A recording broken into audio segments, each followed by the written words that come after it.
Have you ever had that moment when someone thinks they've won, but you're holding all the cards? When I heard my husband Ryan call me worthless at his family's dinner, I didn't cry or fight back. I simply smiled, walked out, and drove away.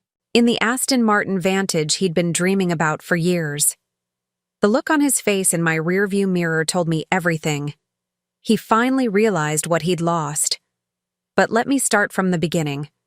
Before we jump in, tell us where you're tuning in from, and if this story touches you, make sure you're subscribed, because tomorrow I've saved something extra special for you. I never thought I'd be the kind of woman who would walk away from her marriage with a smile. I always believed in working things out, in compromise, in building something together. That's what marriage is supposed to be, right? But sometimes, life has a way of showing you exactly who people are, and more importantly, who you are. My name is Jessica Mitchell, though everyone calls me Jess. I grew up in a modest neighborhood in Seattle, raised by parents who taught me the value of hard work and self-reliance. My father worked in construction, my mother was a nurse, and they scraped together enough to put me through college, the first in my family to get a degree. I started in tech sales right out of college, not glamorous work, but I had a knack for understanding what people needed before they knew they needed it. That skill helped me climb from entry-level sales to strategic accounts, where I began noticing patterns in the industry that others missed. By 27, I had turned my modest savings into smart investments in promising startups. By 30, I had enough success to become an angel investor. That's how I met Ryan.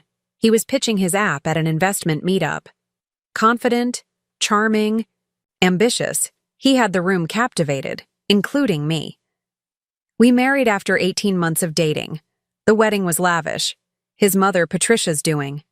She made it clear from the start that her son was marrying down, but she was determined to elevate the occasion. I didn't fight her on it. I was in love, and I thought that was all that mattered. What I didn't understand then was that to the Mitchells, appearances were everything. Ryan came from wealth, from privilege, from generations of good breeding, as Patricia would often say. They lived in Bellevue, in a sprawling house with a view of Lake Washington. Their annual Christmas cards always featured perfectly coordinated outfits and professional photography. Ryan's father, Walter, was a retired executive who spent his days golfing. His sister, Vanessa, had married a surgeon and never worked a day in her life. His brother, Kevin, and wife, Allison, were the quieter ones, always orbiting around Patricia's son. In the beginning, Ryan seemed different from them. He laughed about his family's obsession with status. He said he admired my work ethic, my independence. He told me I was a breath of fresh air. But looking back, I should have noticed how he always introduced me as my wife Jessica, rather than letting me speak about my own career. How he'd subtly correct my table manners at family gatherings. How he'd frame my insights as his own when we were with his friends. The Mitchells had a tradition. An annual dinner where family achievements were celebrated and shortcomings were critiqued under the guise of helpful feedback. It was essentially a performance review for family members, with Patricia as the unyielding CEO. I'd survived 3 of these dinners before, keeping my head down, smiling through Patricia's backhanded compliments about how refreshingly unpretentious I was. This year's dinner was at Kiyomi, an exclusive Japanese fusion restaurant downtown. Ryan had been on edge for weeks. His app wasn't performing as well as projected, and he'd been passed over for a promotion he'd told everyone was a sure thing. I tried to be supportive, but he grew increasingly distant, spending late nights at the office, coming home smelling of whiskey and expensive perfume that wasn't mine. I knew about the affair. I'm not stupid. But I was trying to figure out my next move carefully. That night at Kiyomi would end up making the decision for me. I arrived at the restaurant separately from Ryan. He'd claimed a last-minute meeting, but I suspected he was meeting her before joining his family. The maitre d' greeted me with a puzzled look when I gave the name Mitchell. "I'm sorry, madam, but the Mitchell party specifically requested that we not seat anyone arriving alone." You're welcome to wait at the bar until the rest of your party arrives. I frowned, confused. But my husband and his family should already be here. The reservation was for 7 o'clock. The maître d' checked his tablet again and shook his head apologetically. The Mitchell party arrived 20 minutes ago. They're seated in the private dining room. But I was instructed by my mother-in-law, I finished for him. Patricia Mitchell, about my height, perfect blonde bob, looks like she's perpetually smelling something unpleasant. He maintained his professional composure, but his eyes confirmed my guess. I see, I said, reaching for my phone. I texted Ryan, I'm at the restaurant. The maître d' says I can't join you. 3 dots appeared immediately, then disappeared. Then reappeared. Finally, Mom made the reservation. Talk to her. I took a deep breath. 5 years of marriage, and this was what it had come to. Being barred from a family dinner like an unwelcome stranger. I could have left. Maybe I should. But something in me snapped. Not in anger, but in clarity. I'll wait at the bar, I told the maître d'. The bar at Kiyomi was a vision of understated luxury, backlit jade, hand-blown glass fixtures, and a wall of rare Japanese whiskeys. I ordered a neat Yamazaki 12 and watched the door to the private dining room. Through the frosted glass, I could make out silhouettes, Patricia's perfect posture, Walter's slouched shoulders, Vanessa's animated gestures, Kevin and Allison's, stillness and Ryan, his head bent towards his mother like a supplicant. I didn't plan what happened next. Or maybe subconsciously I'd been planning it for years. A familiar voice called my name. Jess? Jess Mitchell? I turned to see Marcus Torres, resplendent in a tailored navy suit. Marcus and I had worked together years ago, before he left sales to take over his family's luxury car dealership. Marcus, I smiled, genuinely pleased to see a friendly face. It's been too long. He took the stool next to mine. What brings you here? Business dinner? Family dinner, I said, nodding towards the private room. Or it was supposed to be. Marcus followed my gaze, then looked back at me, his expression shifting to understanding. Ah, you're waiting to join them? I shook my head. Apparently I wasn't on the guest list. Marcus's eyebrows shot up. Their loss, he said smoothly. Join me instead? I'm meeting some clients, but they just texted that they're running late. Before I could answer, the private room door opened, and Patricia Mitchell emerged, perfectly coiffed and wearing an expression of practiced concern. She spotted me immediately. Of course she had known I was there all along. Jessica, darling, she said, her voice carrying just enough to turn heads at nearby tables. What are you doing out here all alone? Didn't Ryan tell you we changed the reservation time? I felt the eyes of the bar patrons on me. This was exactly what Patricia wanted, to make me look lost, confused, out of place. No, he didn't, I said, keeping my voice even.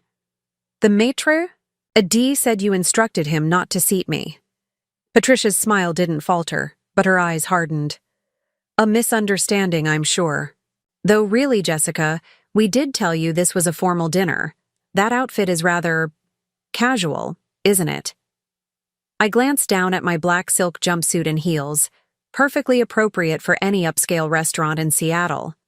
Patricia knew it, too. This wasn't about my clothes. This was about putting me in my place. Before I could respond, Marcus stood and extended his hand to Patricia. Mrs. Mitchell? Marcus Torres, owner of Torres Luxury Automobiles. I'm a colleague of Jessica's, from her early career days. Patricia's eyes widened slightly as she took in Marcus's bespoke suit, designer watch, and confident demeanor. This wasn't part of her script. Oh, how lovely to meet you, she said, instantly shifting into her society persona. Any friend of Jessica's is welcome to join us, of course. Marcus smiled. Actually, I was just saying to Jess that she should join me and my clients. We have some business to discuss. Patricia's expression flickered between confusion and annoyance. Business?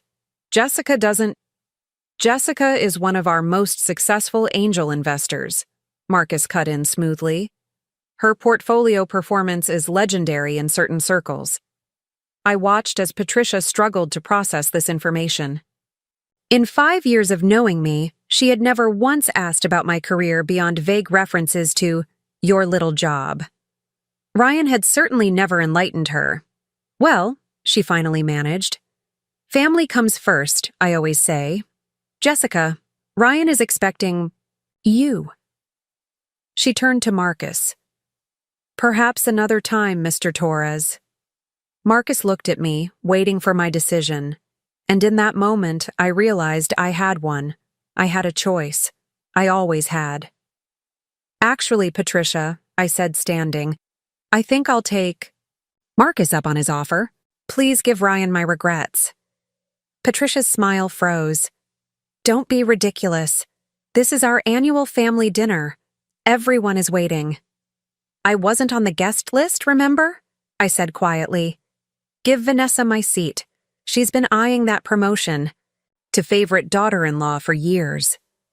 Patricia's mask slipped, just for a second, revealing the coldness beneath. Preparing and narrating this story took us a lot of time, so if you are enjoying it, subscribe to our channel. It means a lot to us. Now back to the story. If you leave now, Jessica, Ryan will be very disappointed. I'm sure he'll survive, I said. He's had plenty of practice disappointing me. I turned to Marcus. Shall we? As we walked away, I felt Patricia's stare boring into my back. I'd never defied her so openly before. But more importantly, I'd never stood up for myself. Marcus and I settled at a table on the other side of the restaurant, where he immediately confessed there were no clients joining us. I could see what was happening, he said. That woman was trying to humiliate you in public.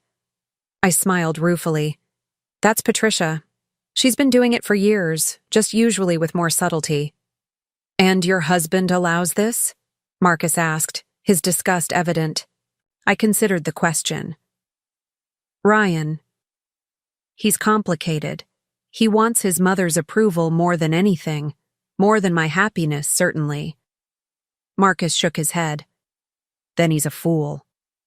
We ordered dinner, and for the first time in years, I enjoyed a meal without calculating every word, without bracing for the next subtle dig or backhanded compliment. Marcus and I caught up on the years since we'd worked together. He told me about taking over his family's dealership and transforming it into the premier luxury car showroom in the Pacific Northwest. I told him about my investments, my successes, and failures, my growing portfolio. You always were the smartest person in the room, Marcus said. I remember how you predicted the mobile payment surge before anyone was talking about it. I laughed. I just pay attention to patterns. Speaking of which, I nodded toward the front of the restaurant, where Ryan was now standing, scanning the dining room with an expression of barely contained fury. His eyes locked on our table, and he strode over, ignoring the host trying to intercept him. Jessica, he hissed, looming over our table. What the hell do you think you're doing? I took a sip of my wine. Having dinner with an old friend. Ryan, this is Marcus Torres. Marcus, my husband, Ryan Mitchell. Ryan barely glanced at Marcus. Mother said you deliberately embarrassed her in front of everyone. That's interesting, I replied. Because from where I'm sitting, she was the one who tried to bar me from a family dinner and then criticized my appearance in front of the entire bar. Ryan's jaw tightened. You're making a scene. Actually, Marcus interjected, the only person making a scene right now is you, Mr. Mitchell. Ryan finally turned to look at Marcus, really look at him, taking in the expensive suit, the confident posture, the protective way he'd shifted toward me. And who exactly are you? Ryan demanded. An old colleague, Marcus replied calmly, and the owner of Torres Luxury Automobiles. Something shifted in Ryan's expression. I knew that look. It was the same calculation he made whenever he met someone who might be useful to him. His anger didn't disappear, but it was suddenly masked behind the smooth, charming facade he wore for networking events. "Torres, I've been meaning to stop by your showroom. I hear you're the only dealer in Seattle with the new Aston Martin Vantage on the floor." And there it was, Ryan's dream car. He'd been talking about the Vantage for years, hanging photos of it in his office, even setting it as his phone background. It represented everything he aspired to: success, exclusivity, arrival. He'd been almost ready to buy one for as long as I'd known him, always just one bonus or promotion away. Marcus nodded. "We have two, actually. One is already sold, but the other, a special edition, just arrived yesterday." Ryan couldn't hide his interest. "Special edition?" "One of 12 worldwide," Marcus confirmed. "British racing green, tan leather interior, custom wheels." I could practically see Ryan salivating. His dream car, in his favorite color combination. Rare enough to make his colleagues envious. The perfect status symbol. "Maybe I'll come by tomorrow," Ryan said, his voice casual, though I knew he was anything but. Then, as if remembering why he'd come over, he turned back to me. "Jessica, Mother expects you to join us for dessert at least." It wasn't an apology. It wasn't even a request. It was an order, delivered with the absolute certainty that I would obey. "I've made other plans," I said quietly. Ryan stared at me, disbelief giving way to anger. "Other plans? This is our family dinner." "A family dinner I wasn't invited to," I reminded him. "Don't be so sensitive," he snapped. "Mother gets caught up in details sometimes. It wasn't personal." But it was personal. It had always been personal. Every slight, every exclusion, every time Ryan had stood by while his mother chipped away at my dignity. It was all intensely personal. "Ryan," I said, my voice steady, "go back to your family. I'm going to finish my dinner with Marcus, and then I'm going home." Ryan leaned in, lowering his voice to a harsh whisper. "If you don't come with me right now, we're going to have a serious problem, Jessica." I met his gaze. "I think we already do." For a moment, I thought he might make an even bigger scene. Instead, he straightened, adjusting his tie. "We'll discuss this at home," he said, his tone making it clear what kind of discussion it would be. The same one we'd had countless times, where he explained why his mother's behavior was reasonable and my feelings were not. I smiled thinly. "I look forward to it." After Ryan stalked back to the private room, Marcus let out a low whistle. That was intense. "That was Tuesday," I replied, surprising myself with a laugh. We finished our meal, deliberately avoiding further discussion of Ryan or the Mitchells. As Marcus walked me to my car, he handed me his business card. "If you ever want to see that Aston Martin Vantage," he said, "come by the showroom. No strings attached." I tucked the card into my purse. I might just do that. I drove home, slowly, my mind racing faster than my car ever could. By the time I pulled into our Madison Park driveway, I had made my decision. Our house was dark. Ryan was still at dinner, probably sitting through Patricia's annual assessment of everyone's failures and achievements. I wondered what she'd say about me this year. Actually, I didn't wonder at all. I knew. Inside, I went, straight to my home office and powered up my laptop. I checked my investment accounts first, all in my name, all performing well. Then I opened the safe behind the abstract painting Ryan hated and removed the files I kept there. Copies of our prenuptial agreement, insisted upon by Patricia, property deeds, investment records, and most importantly, documentation of the loans I'd made to Ryan over the years.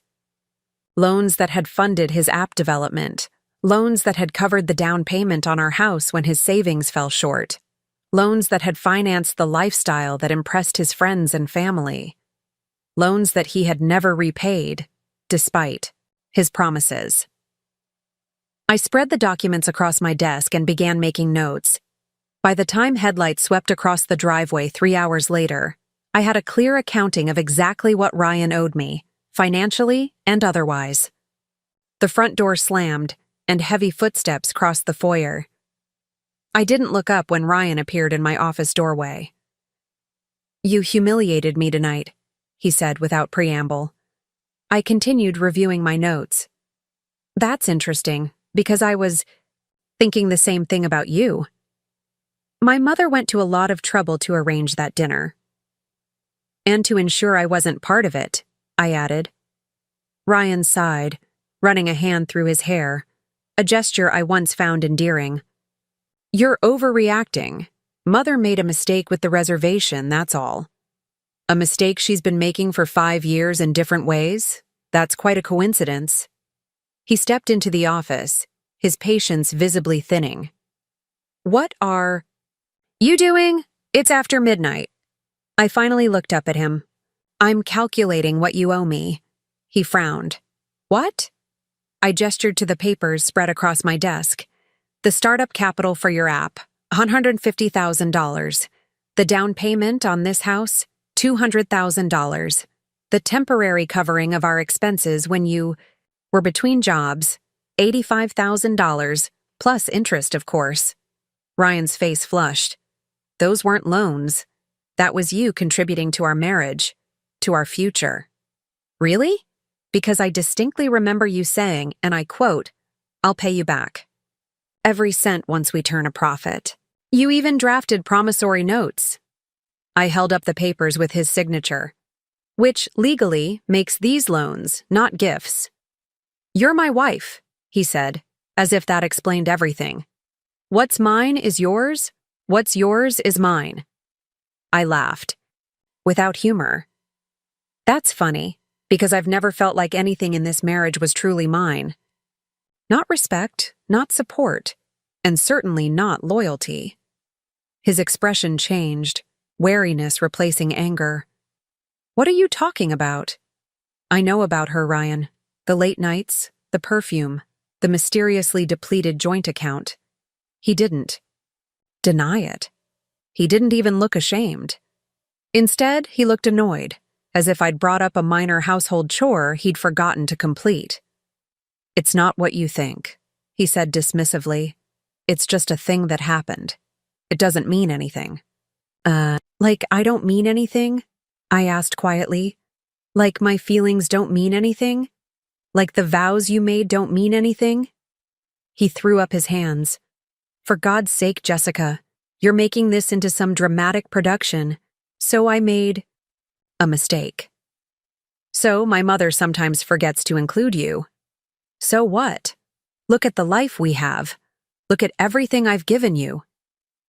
I stared at him, truly seeing him perhaps for the first time. "Everything you've given me? Ryan, I built this life. I funded your business. I made the down payment on this house. I invested wisely while you blew money on impressing people who don't care about you. You haven't given me anything except disrespect and lies." His face contorted with fury. "You think you're so perfect, don't you? Self-made Jess, the girl from the wrong side of the tracks who made good. Well, let me tell you something. Without me, without my family name and connections, you'd be nothing. You'd be worthless." There it was. The word hung between us like a physical thing. Worthless. In that moment, everything became crystal clear. I closed the folder in front of me and stood up. "I want you to leave," I said calmly. Ryan blinked, caught off guard by my sudden shift. "What?" "I want you to pack a bag and leave. Now," he snorted. "This is my house." "Actually," I said, sliding a document across the desk toward him, "it's mine. The mortgage is in my name. I made the down payment. You've contributed exactly 15% of the monthly payments over 5 years, which I'm happy to refund to you." Ryan stared at the paper, his face paling. "You can't do this." "I already have," I said. "I've also frozen our joint accounts, as I have evidence you've been misappropriating funds. My lawyer will contact you tomorrow regarding the dissolution of our marriage and the repayment of your outstanding debts to me." He looked up at me, shock giving way to calculation. Ryan had always been quick to adapt when backed into a corner. "Jess, come on," he said, his voice softening. "We're both tired and saying things we don't mean.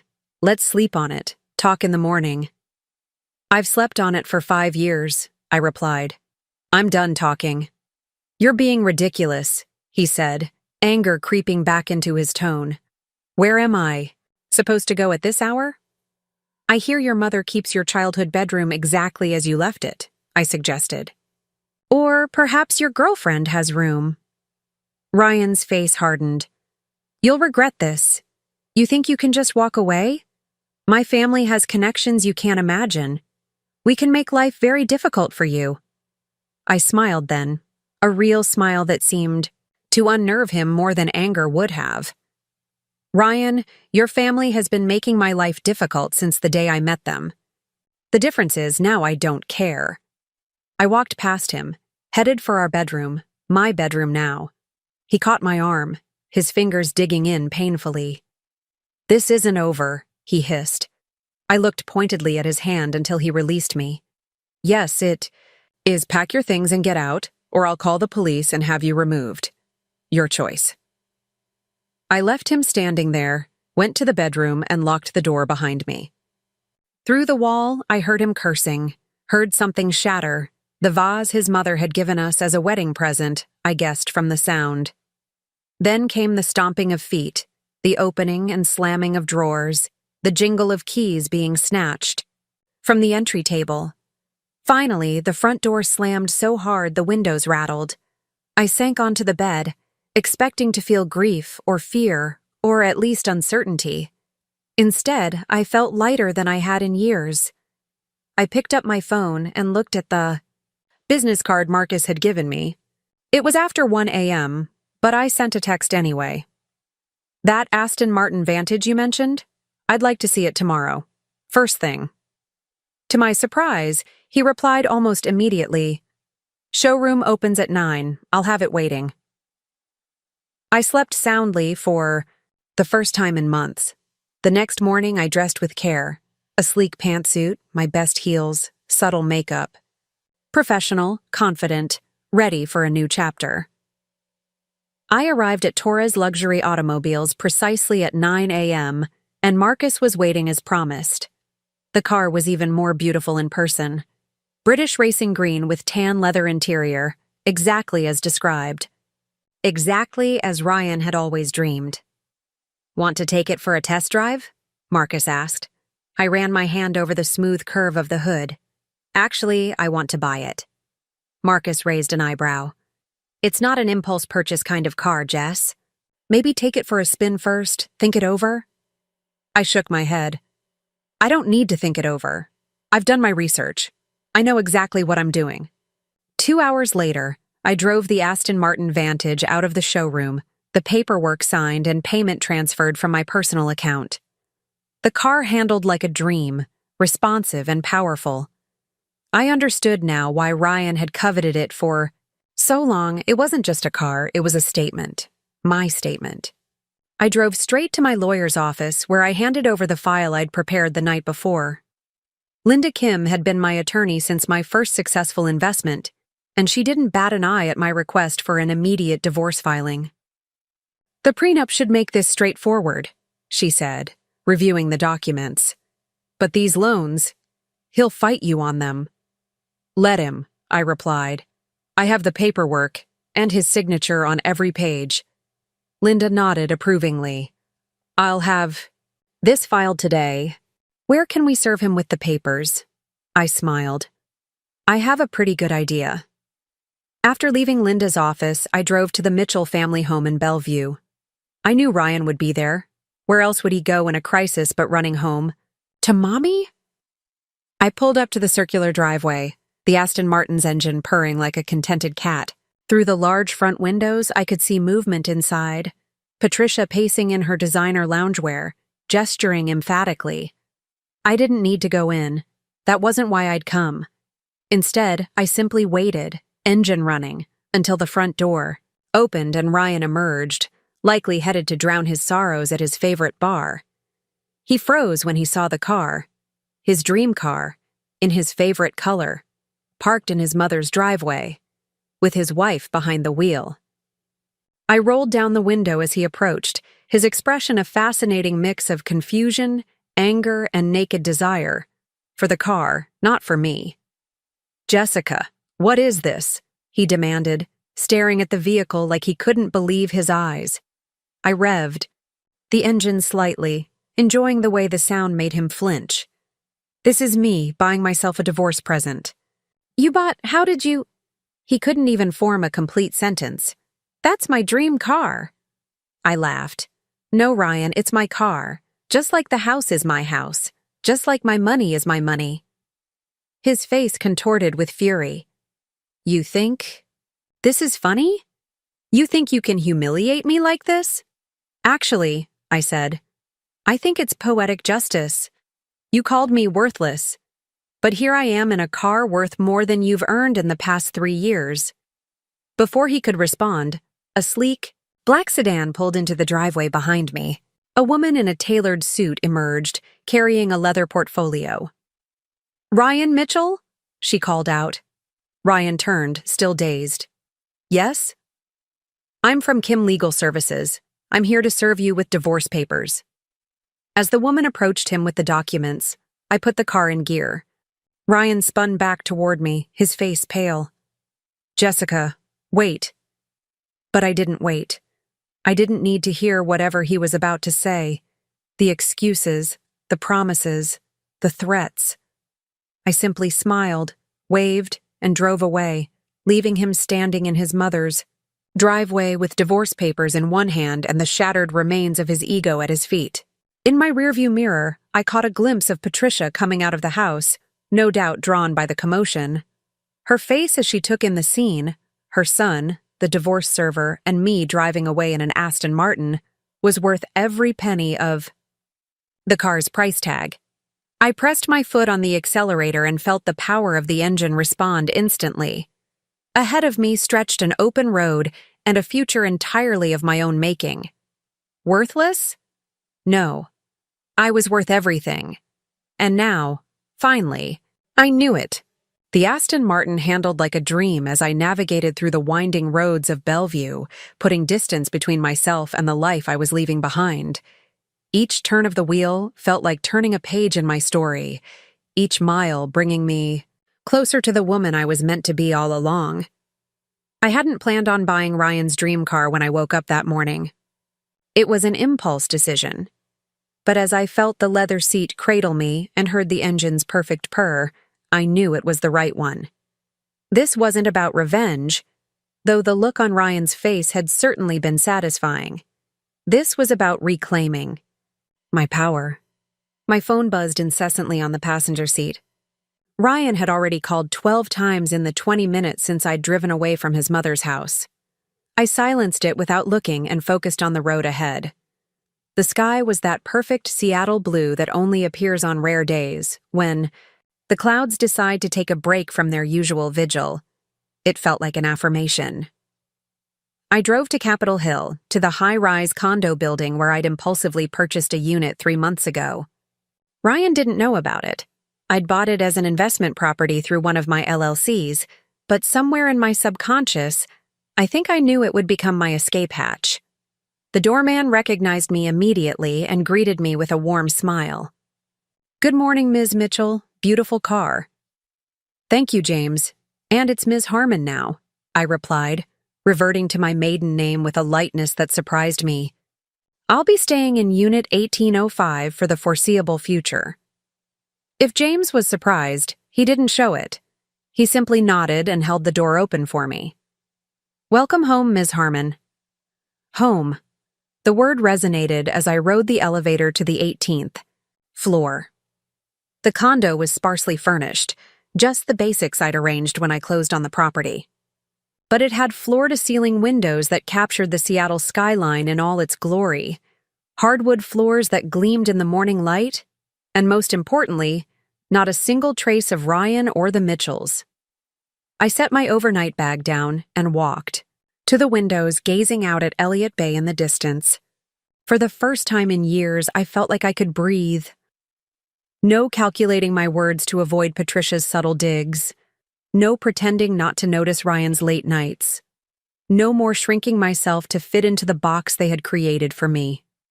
My phone rang again, but it wasn't Ryan this time. It was Linda, my lawyer. "He's been served," she said without preamble when I answered. "And he's not taking it well." I laughed softly. "I'm aware. His mother has already called our office 3 times. Apparently she wants to speak to my supervisor about the unprofessional manner in which we served the papers. I told her, I am the supervisor." I'm sure she loved that. "About as much as a root canal," Linda confirmed. "Listen, Jess, things are going to get ugly. The Mitchells don't strike me as the type to go quietly." I moved away from the window and sat on the single chair in the living room. I'm prepared for that. I have all the documentation for the loans. The prenup is ironclad. Patricia made sure of that herself, though I doubt she expected it to work in my favor. "It's not just the legal battle I'm worried about," Linda said. "People like the Mitchells. They play dirty. They'll try to ruin your reputation, poison your social connections, maybe even go after your business relationships." I thought about that for a moment. Let them try. Seattle's tech community knows my track record. My investments speak for themselves. Still, be careful. Document everything. If Ryan or any of them contact you, don't respond directly. Forward it all to me. After hanging up with Linda, I made a list of things I needed: furniture, household essentials, personal items still at the Madison Park house. I'd have to go back eventually to collect my things, but not today. Today was for moving forward. I ordered takeout from my favorite Thai place and spent the rest of the day setting up my new life, changing my mailing address, updating account information, sending key client notices about my change of contact details. By evening, I was exhausted but calm. The kind of exhaustion that comes from purpose, not anxiety. As night fell over Seattle, I made a bed of blankets near the windows and lay there watching the city lights flicker to life. My phone had finally stopped ringing. Ryan had called 27 times before giving up. There were also 6 calls from Patricia, 3 from Vanessa, and surprisingly, 1 from Kevin. I ignored them all. There was nothing left to say. Just as I was drifting off to sleep, a text came through from a number I didn't recognize. "I heard what happened. Are you okay? Marcus." I smiled into the darkness. "Better than okay. Thank you for the car." "The wide pleasure was mine. If you need anything else, I'm here." I set the phone aside, feeling a curious warmth that had nothing to do with the blankets. It wasn't romantic interest. It was too soon for that, and besides, Marcus was just being kind. It was the simple reminder that not everyone in the world was like the Mitchells, that there were people who saw value in me beyond what I could do for them. I fell asleep thinking about value, about worth, about how we so often let others determine what we're worth instead of setting the price ourselves. Morning came with a clarity I hadn't felt in years. I showered in my nearly empty bathroom, dressed in one of the few outfits I'd brought with me, and headed out to begin rebuilding my life. First stop, a furniture store to make my new place livable. Second, the bank to complete the separation of my finances. Third, a visit to my most important client, whose investment portfolio I managed. Theodore Baldwin was in his 70s, a tech pioneer who'd made his fortune in the early days of computing and now enjoyed watching his wealth grow through strategic investments. He'd been my client for 3 years, ever since I'd doubled the return on an investment his previous advisor had dismissed as too risky. Theo hadn't cared that I was younger than his grandchildren, or that I didn't come from money. He only cared about results, and I delivered those consistently. His assistant showed me into his home office overlooking Lake Washington, Theo was at his desk, glasses perched on his nose as he read something on his tablet. "Jessica," he greeted me with a warm smile, setting the device aside. "This is an unexpected pleasure. I thought our quarterly review wasn't until next month." I took the seat across from him. "It's not. This is a personal visit, Theo." His bushy eyebrows rose. "Should I be concerned?" "Not about your investments," I assured him. "They're performing exactly as projected. It's my personal situation that's changed. I've left my husband." Theo sat back in his chair, studying me. "I see. And you're telling me this because Ryan and his family have connections in this city, and they're not above using them to make trouble for me. I wanted you to hear directly from me that my professional capabilities remain unchanged. Your portfolio is and will continue to be my top priority." The old man's face broke into a grin. "You think I care about your marital status? Jessica, I hired you because you're brilliant with money. Unless you're planning to become suddenly stupid, I don't see how your divorce affects our working relationship." I laughed, relief washing over me. "Thank you, Theo." "Now," he leaned forward, eyes twinkling with interest, "tell me the real reason you're here." I hesitated, then decided on honesty. "I need advice from someone who's navigated Seattle's upper echelons longer than I have. The Mitchells are going to try to discredit me, professionally and personally. I need to be prepared." Theo nodded thoughtfully. "Patricia Mitchell does fancy herself a queen bee. Been that way since she married Walter 30-some years ago. New money trying desperately to seem like old money." This was news to me. New money? Ryan always said his family had been wealthy for generations. Theo snorted. Walter's father had money, sure, but Patricia? Her father owned a construction company.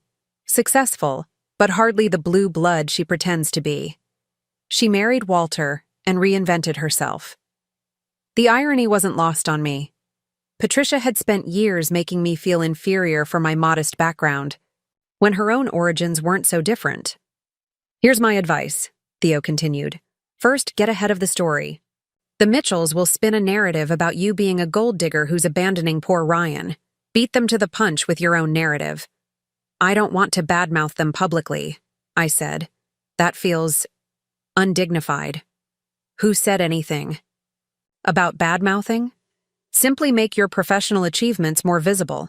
Remind the community who you are beyond being Ryan Mitchell's wife." "And second?" Theo's expression turned serious. "Don't underestimate Patricia. She's built her entire identity around her family's social standing. You're not just leaving her son, you're threatening her carefully constructed world. She'll fight dirty." I thought about the signs I'd missed over the years, the way Patricia controlled the family narrative, the way Ryan deferred to her judgment even when it contradicted his own interests, the way she'd systematically tried to diminish me from the moment I entered their lives. "Thank you, Theo. I appreciate your candor." He waved a dismissive hand. "Just make sure my portfolio keeps performing, and we'll call it even."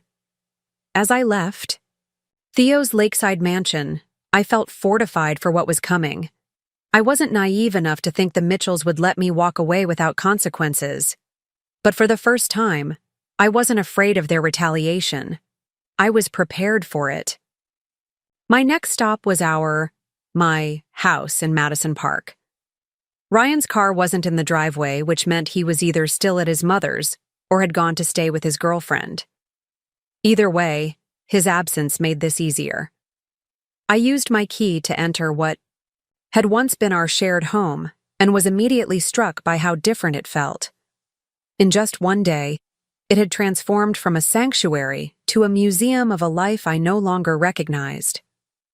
I moved efficiently through the rooms, gathering only what I truly needed: clothes, personal documents, a few sentimental items that had nothing to do with Ryan or his family. I was in the master bathroom collecting my toiletries when I heard the front door open.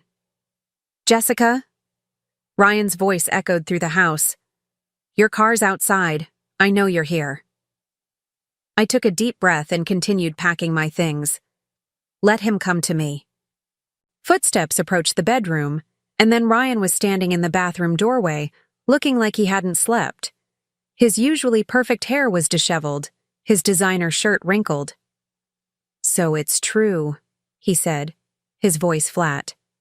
"You're really doing this." I didn't look up from my task.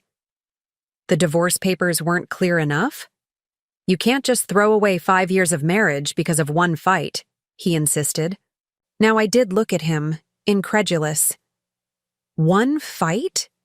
Ryan, we've been having the same fight for 5 years. You just weren't listening." He ran a hand through his already messy hair, a gesture that once made my heart soften. Now it just seemed theatrical. "Look, I know I messed up.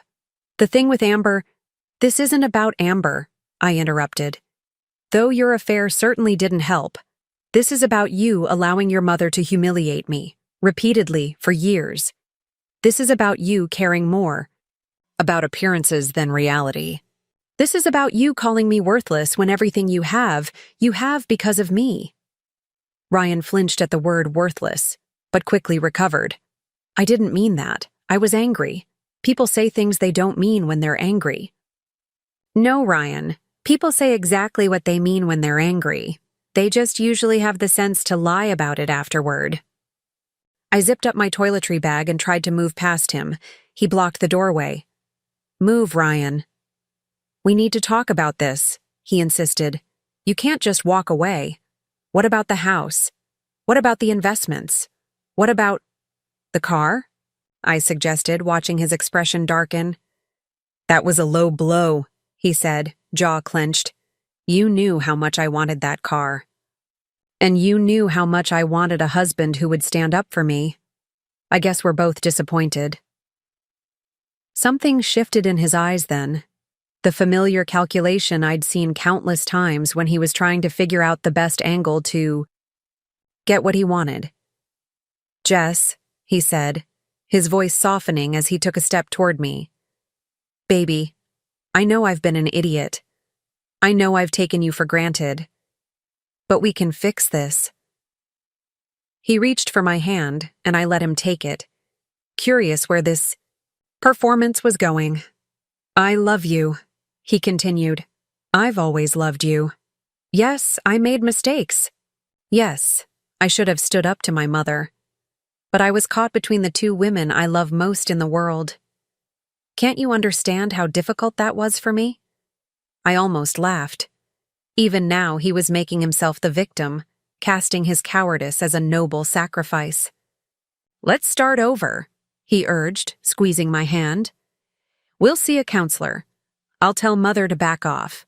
I'll end things with Amber. Whatever you want, Jess. Just don't throw away everything we've built together." For a moment, I allowed myself to imagine it, going back, trying again, believing his promises. The familiar comfort of routine, the social status of being Mrs. Ryan Mitchell, the path of least resistance. Then I thought about the night before, lying on blankets in my empty condo, feeling freer than I had in years despite having only the bare essentials. I gently pulled my hand from his. "There is no we anymore, Ryan. You made sure of that." His face hardened, the loving husband act vanishing as quickly as it had appeared. "Is this about money?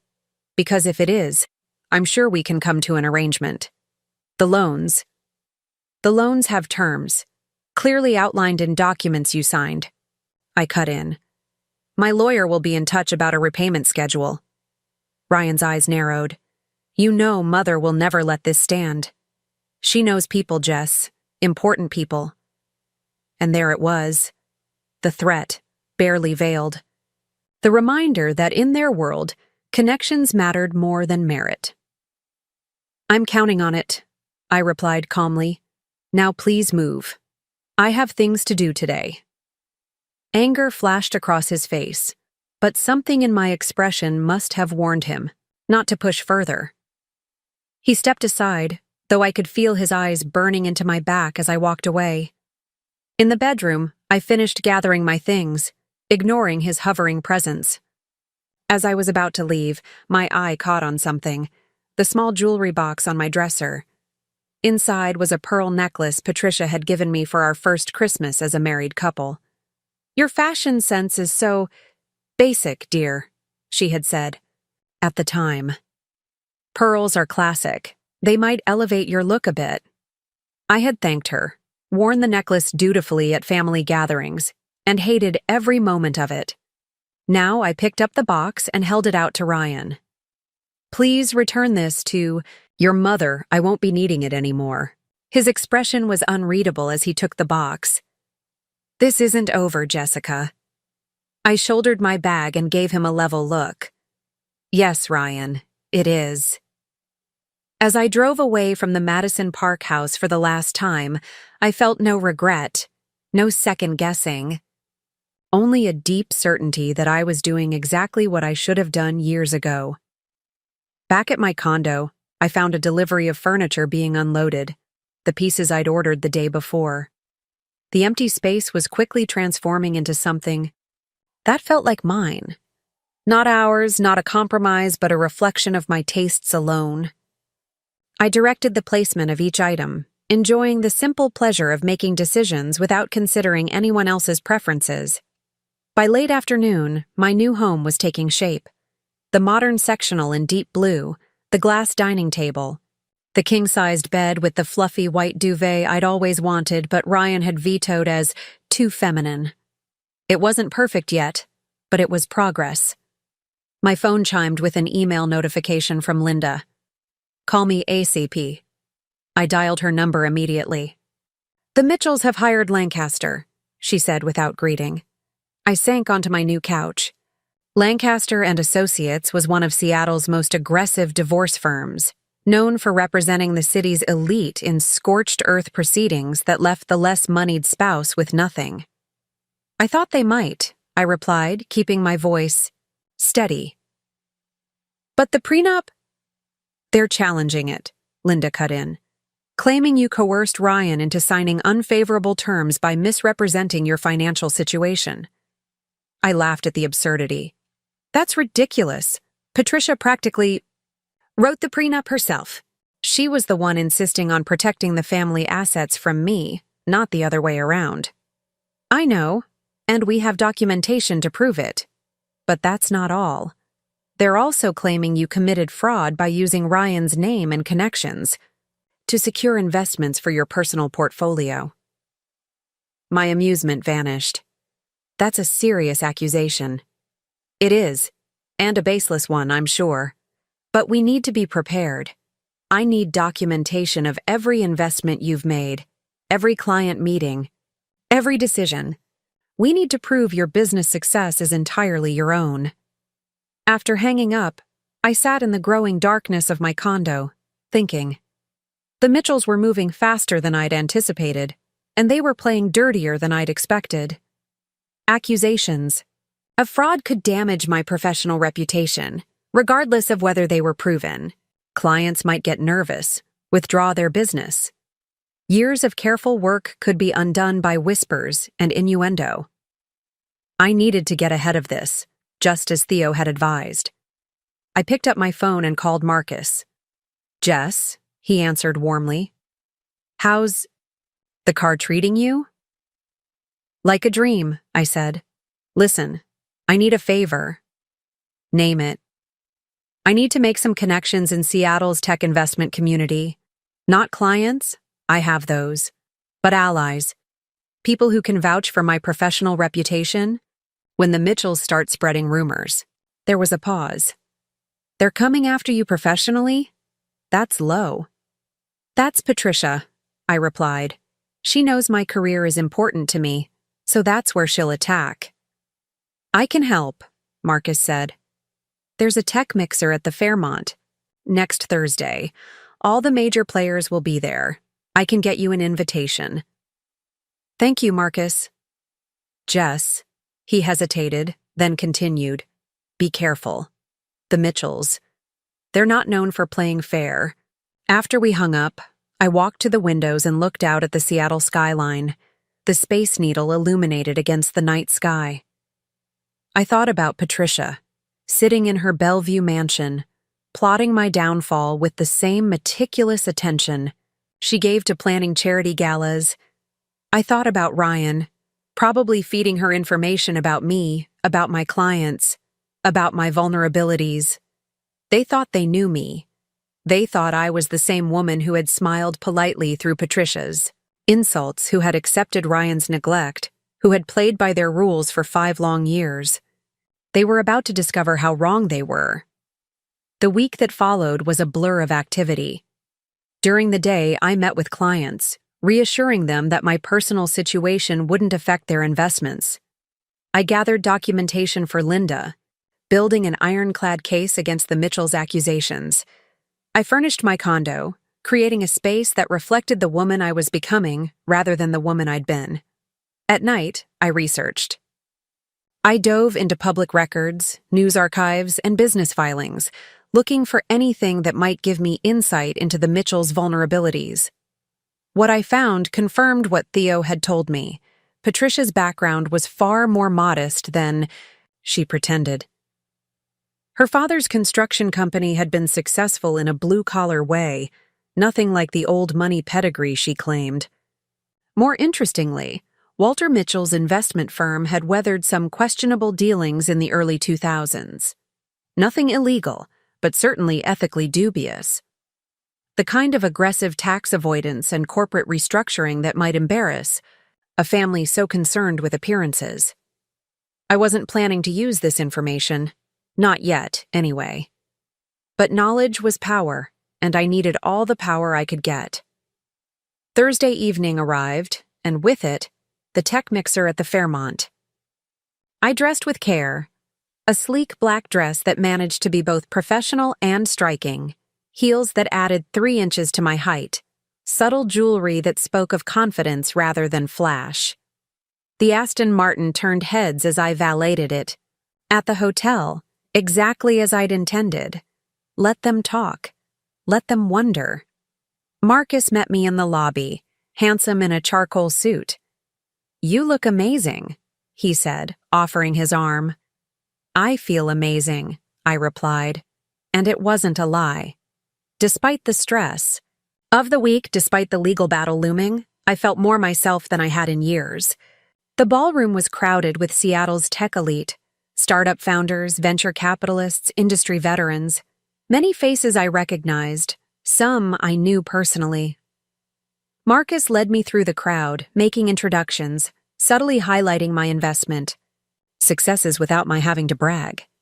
Jessica advised on the Series B for Meditech, he told a group of VCs. Predicted their market expansion perfectly. "That telehealth platform was your pick?" one of them asked, impressed. "Bold move, paid off beautifully." I smiled, accepting the compliment with grace. I recognized the potential early. Sometimes, the greatest opportunities come from seeing what others miss. As the evening progressed, I found myself in conversation with leaders I'd admired from afar, exchanging ideas, making connections that could strengthen my position in the industry. I was in the middle of a fascinating discussion about blockchain applications when I felt a shift in the room's energy. I turned to see Patricia and Walter Mitchell entering the ballroom, Ryan trailing behind them like an afterthought. Patricia was resplendent in designer evening wear, Walter distinguished in his tuxedo. They moved through the crowd with practiced ease, greeting people by name, accepting deference as their due. Marcus appeared at my side. "I didn't know they'd be here," he murmured. "We can leave if you want." I shook my head. "No, this is exactly where I need to be." Our eyes met, and he nodded, understanding. "I'm right behind you." I watched as Patricia worked the room, her gaze eventually landing on me. The momentary widening of her eyes was the only indication of her surprise at finding me there. She leaned in to whisper something to Walter, who glanced my way with a frown. Ryan, following his parents' gaze, went pale when he spotted me. I excused myself from my conversation group and moved deliberately toward the bar, creating a path that would intersect with the Mitchells. Let them decide whether to acknowledge me or pretend they didn't see me. Either option would be revealing. Patricia, ever the strategist, made her choice quickly. She intercepted me halfway to the bar, her smile as sharp as cut glass. "Jessica," she said, voice pitched to carry just far enough for nearby guests to hear. "What a surprise to see you here." I returned her smile with equal insincerity. "Patricia." "Walter." I deliberately excluded Ryan from my greeting. "I didn't realize you followed the tech scene so closely," Walter harumphed. "Been investing in tech since before these startup kids were born." "Of course," I said smoothly. "Though I believe your firm specializes more in established industries, manufacturing, retail." Patricia's smile tightened. She knew I was subtly highlighting the difference between Walter's traditional investments and the cutting-edge tech. Work I did. "We diversify," she said. "A concept I'm sure you're familiar with, given your varied background." The implied insult hung in the air, but I let it pass. Speaking of diversification, I was just discussing blockchain applications in healthcare with the Meditech team. Fascinating potential there. Before Patricia could respond, a woman approached our group, Eliza Chen, founder of a healthcare AI startup I'd invested in early. "Jessica!" Eliza exclaimed. "I've been looking for you. That prediction you made about regulatory changes in the healthcare space? Spot on. Just wanted to thank you for steering us clear of that potential minefield." I introduced Eliza to the Mitchells, enjoying the way Patricia's expression flickered between social politeness and growing annoyance as Eliza enthused about my strategic insights. "Your daughter-in-law has an uncanny ability to see around corners," Eliza told Patricia. "We doubled our valuation after implementing her recommendations." "Ex-daughter-in-law, technically," I corrected gently. "Ryan and I are in the process of divorcing." Eliza's eyes widened slightly, but to her credit, she recovered quickly. "Well, their loss is the tech community's gain. We get more of your brilliant mind now." After Eliza moved on, Patricia fixed me with a cold stare. "Making quite a spectacle of yourself, aren't you? Flaunting your connections." "Not at all," I replied. "Just engaging with my professional community. Something I've been doing for years, though you may not have noticed." Ryan, who had been hovering silently at the edge of our group, finally spoke. "Jess, can we talk? Privately?" I considered him for a moment, noting the anxious glance he cast around the room. He was worried about appearances, as always. Worried what people might think if his estranged wife refused to speak with him. "I don't think we have anything to discuss that our lawyers can't handle," I said, loud enough for nearby guests to hear. "Especially given the fraud accusations. Your family has decided to level against me." A few heads turned at the word fraud. Patricia's face flushed with anger. "This is hardly the place." "I agree," I cut in. "Which is why I'm surprised you chose to bring such serious accusations into a professional setting where my reputation matters. But then, that was the point, wasn't it? To damage my standing in the industry?" Walter stepped forward, placing a restraining hand on Patricia's arm. "Perhaps we should continue this discussion elsewhere," he suggested, ever the pragmatist. I smiled.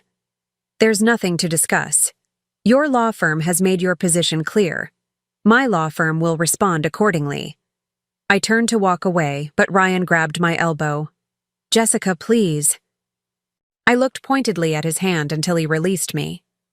"Enjoy the rest of your evening," I said, then moved smoothly back into the crowd, leaving them standing there.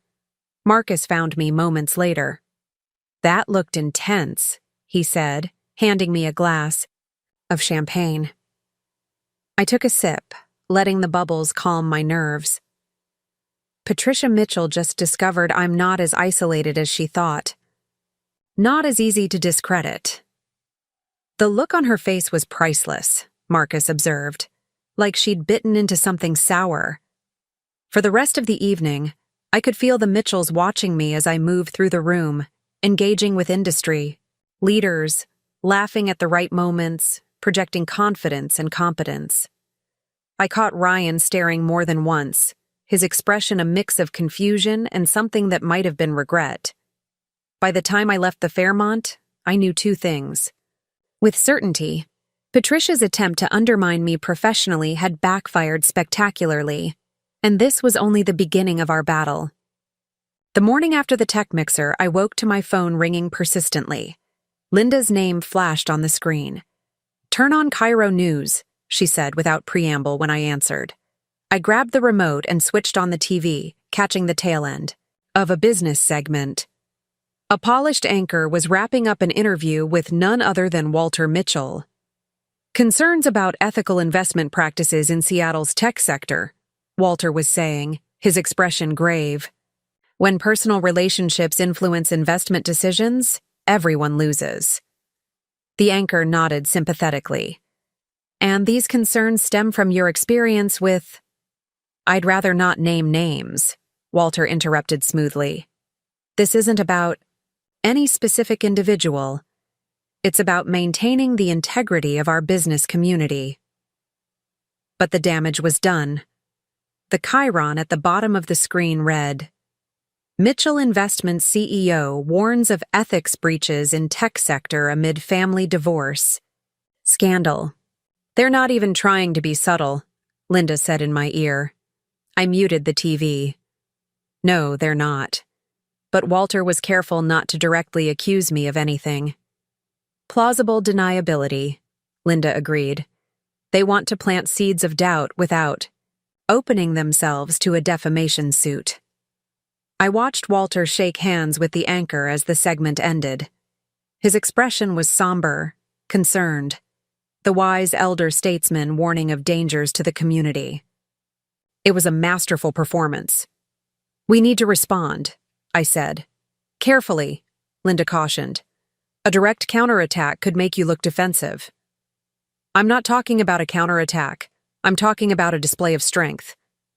After hanging up with Linda, I showered and dressed with particular care, a tailored navy suit, subtle makeup, hair pulled back in a sleek ponytail, professional, confident, unruffled. I had 3 client meetings scheduled for the day, and now they carried additional weight. Each was an opportunity to demonstrate that Walter's veiled accusations hadn't affected my business acumen or client relationships. My first meeting was with Eliza Chen, whose AI healthcare startup was preparing for another round of funding. We met at her office in South Lake Union, a sleek space humming with the energy of innovation.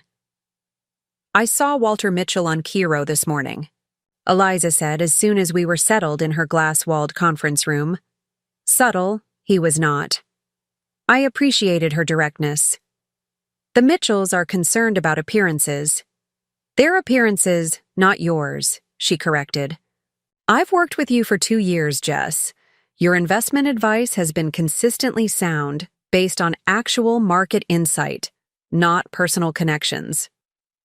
"Thank you for that," I said, genuinely touched. "But I understand if you'd prefer to work with someone less complicated right now." Eliza laughed. "Are you kidding? I just watched you stand your ground against one of Seattle's old guard families. If anything, I'm more impressed than ever." She leaned forward. "The question is, are you still fully focused on business despite all this personal drama?" I pulled out my tablet and opened the presentation I'd prepared. "Judge for yourself. I've analyzed your competitive landscape for the next funding round. Here's who else is looking for Series C funding in your sector, and here's how we position you to stand out."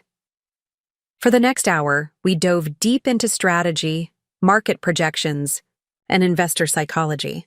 By the time I left, Eliza had not only confirmed she wanted to continue working with me, but had referred another startup founder my way. 1 down, 2 to go. My second meeting was with a more traditional client, a retired software engineer who had entrusted me with his considerable portfolio. Howard was in his 60s, more cautious by nature, exactly the type who might be swayed by Walter Mitchell's gravitas on morning television. We met at a quiet cafe near his Mercer Island home. Howard was already there when I arrived, newspaper open beside his coffee. The Seattle Times business section featured a small article about Walter's TV appearance. "Jessica," Howard greeted me, folding the paper away. I was beginning to worry. "You might cancel." I slid into the seat across from him. "Why would I do that?" He gestured vaguely toward the folded newspaper. "Given everything that's happening, your divorce, these allegations." "Howard," I said calmly, "has your portfolio underperformed in any way since you became my client?" He blinked. "No, quite the opposite." "And have I ever given you cause to question my ethics or judgment?" "Of course not." "Then why would I cancel a meeting with a valued client? My personal life has no bearing on my professional capabilities." Howard studied me for a long moment, then nodded. "Fair point. Though I admit, I was concerned when I saw Walter Mitchell on the news this morning. He's a respected figure."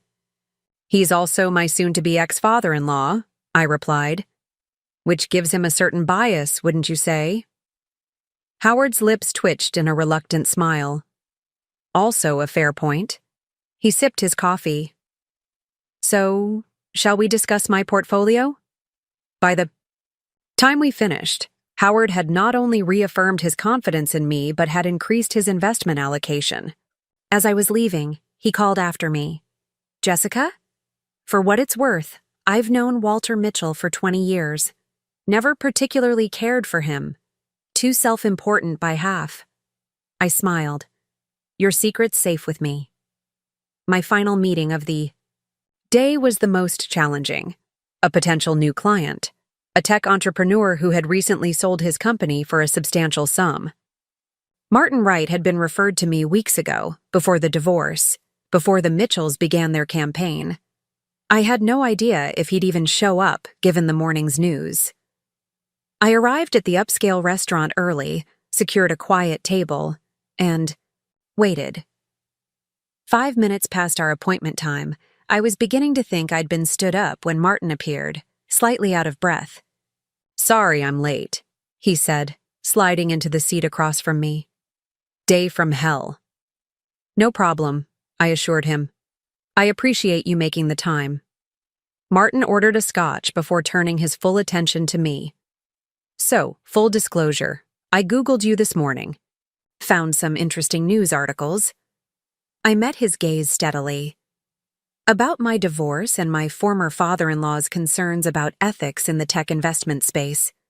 Got it in one." He studied me with open curiosity. "Most people would reschedule a new client meeting after that kind of publicity." "I'm not most people, clearly." The waiter arrived with his scotch, and Martin took an appreciative sip. "So, convince me why I should trust you with my money when the Mitchell family seems to think you're the Antichrist of ethical investing." I couldn't help but laugh at his bluntness. "The Mitchells think I'm many things, but they've never questioned my financial acumen. As for why you should trust me," I pulled out a folder and slid it across the table. "These are the returns I've generated for clients with investment profiles similar to yours over the past 3 years. You'll notice they consistently outperform market averages by significant margins." Martin flipped through the documents, eyebrows rising. "Impressive, but numbers can be manipulated." "They can," I agreed, "which is why I've included contact information for those clients, with their permission. Feel free to call any of them and ask about their experience working with me." Martin closed the folder and sat back, regarding me with new interest. "You know, when my buddy recommended you, he said you were razor sharp. He wasn't exaggerating. I believe in being prepared, especially when entering potentially hostile territory." "Like meeting a new client who's just read questionable things about you in the news?" "Exactly like that." Martin grinned and raised his glass in a small salute. "Well, Ms. Harmon, I think this is the beginning of a beautiful friendship. Now, let's talk about what to do with my suddenly very large bank account." By the time I left the restaurant, the sun was setting over Elliott Bay, painting the water in shades of gold and crimson. I had successfully preserved 2 client relationships and secured a new one, all while the Mitchells' whisper campaign was at its height. It felt like a victory, small but significant. My phone buzzed with a text from Marcus. "Dinner tonight? I want to hear how your day went." I hesitated, then typed back, "Rain check? It's been a long day." His response came immediately. "Of course, just wanted to check in. Call if you need anything." I smiled at his understanding. Marcus had been a steadfast ally since that night at Kiyomi, but I needed time alone to process everything that was happening. The Aston Martin purred to life as I headed back to my condo, the familiar sense of power and control washing over me as I navigated through evening traffic. At home, I kicked off my heels and poured a glass of wine, carrying it to the windows that framed the city skyline. Seattle glittered below me, lights winking on as darkness fell. Somewhere out there, the Mitchells were plotting their next move. Somewhere, Ryan was perhaps regretting the choices that had led us here. My phone rang, interrupting my thoughts. Unknown number. "Hello? Is this Jessica Mitchell?" A woman's voice, unfamiliar. "This is Jessica Harmon," I corrected. "Who's calling?" "My name is Diane Lewis from the Seattle Business Journal. I'm working on a story about ethics in tech investment, following Walter Mitchell's statements this morning. I was hoping to get your response." The Mitchells were escalating. Moving from implied accusations to media coverage, I took a sip of wine, considering my options. "Ms. Lewis, I'd be happy to give you a statement. But first, I'd like to know more about the focus of your article." "Of course," Diane replied. "We're examining the intersection of personal relationships and professional decisions in Seattle's tech investment community." Mr. Mitchell raised some concerns about ethical boundaries being crossed. "Since you were previously married to his son and are an active tech investor, we felt your perspective would be valuable." "I see. And have you spoken directly with Walter Mitchell for this piece?" "Yes, I interviewed him this afternoon." "And did he mention me by name in that interview?" A slight pause. "Not explicitly, no. But the context was clear." "Interesting," I murmured. "Well, Ms. Lewis, here's my statement. I have built my investment career on detailed market analysis, industry expertise, and a track record of identifying promising opportunities before they become obvious to the broader market. My personal connections have never influenced my professional judgments. I welcome scrutiny of my investment decisions as they speak for themselves." "That's very clear," Diane said. "But would you care to address the allegations of conflict of interest more directly?" "What specific allegations would those be?" I asked innocently. "As you just said, Walter Mitchell didn't name me in his interview with you." Another pause. "The implication was—" "Ms. Lewis," I interrupted gently. "I'm sure you understand the difference between implications and allegations. One can be printed in a reputable business journal, the other might be considered defamatory. I'm happy to discuss my investment philosophy and track record in detail if you'd like. But I won't respond to vague implications from a family that clearly has a personal axe to grind." The silence on the other end of the line stretched for several seconds. "I understand your position," Diane finally said. "Would you be willing to provide documentation of your investment track record for the article? Something that demonstrates your success is based on market insight rather than connections." "I would. I'll have my assistant send over verified performance metrics for my key investments over the past 5 years, appropriately anonymized to protect client confidentiality." After hanging up, I immediately called Linda to brief her on the conversation. "Good instincts," she approved. "You defended your reputation without attacking the Mitchells directly. The Business Journal will have to tread carefully now if they don't want to appear biased." "Do you think it will be enough?" I asked. Linda sighed. "Honestly, the Mitchells are just getting started. This media campaign is likely a smokescreen for something else." "Like what?" "If I had to guess, They're trying to damage your professional reputation while building a case against you in the divorce proceedings. The fraud allegations they've made, they're not just trying to scare your clients away. They're trying to establish a pattern they can present in court. I took a deep breath. So what's our next move? We go on offense, Linda said firmly. I've been digging into the Mitchell family finances, and there are some inconsistencies. Nothing illegal, but definitely embarrassing if it came to light. We don't have to use this information, but having it gives us leverage. After ending the call, I returned to the window thinking, the Mitchells had wealth, connections, and social standing. They were used to getting their way, to controlling the narrative. But they had miscalculated in one crucial aspect. They thought I would play by their rules. They were about to learn otherwise.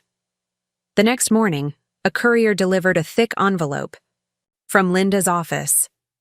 Inside was the dirt she'd dug up on the Mitchell family finances, a labyrinth of shell companies, aggressive tax avoidance strategies, and questionable business partnerships that wouldn't stand up well to public scrutiny.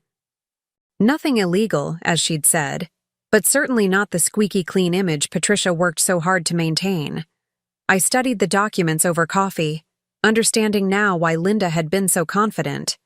This was powerful ammunition, the kind that could devastate the Mitchells' social standing if deployed strategically. But it wasn't yet time to use it. For now, it was enough to know I had options.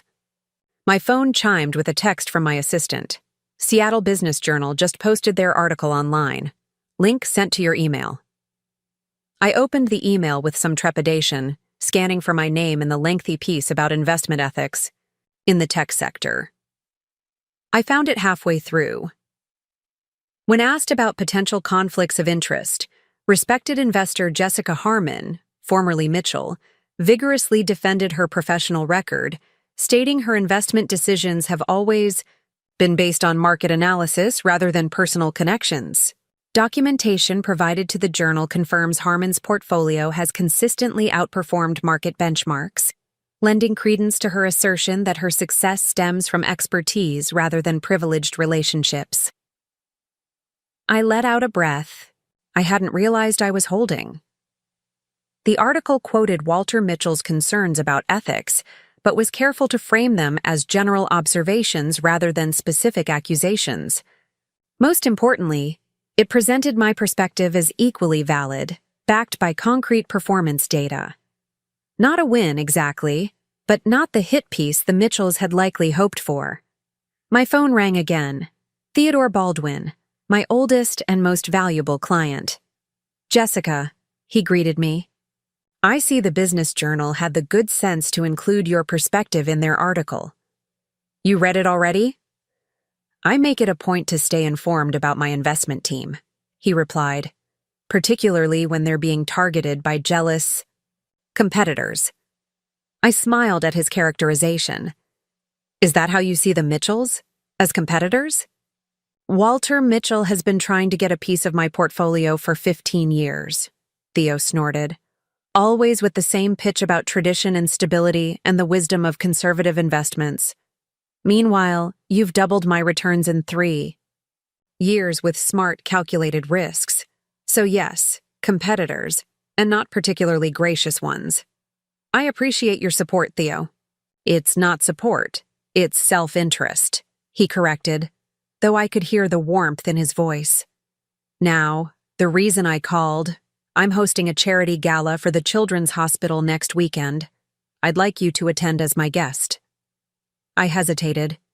That's very kind, but the Mitchells will be there, Theo continued as if I hadn't spoken. Patricia is on the hospital board. It would make a statement if you attended, head held high, mingling with the very people they're trying to turn against you. That's precisely why I'm hesitating, I admitted. I'm not sure I'm ready for another confrontation so soon. It won't be a confrontation, Theo assured me. It will be a room full of Seattle's wealthiest and most influential citizens, many of whom are wondering whether to believe Walter's insinuations. Your presence alone would undermine their whisper campaign. He had a point.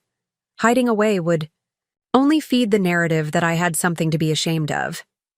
Appearing confidently in the Mitchells' social circle would send the opposite message. "I'll be there," I decided.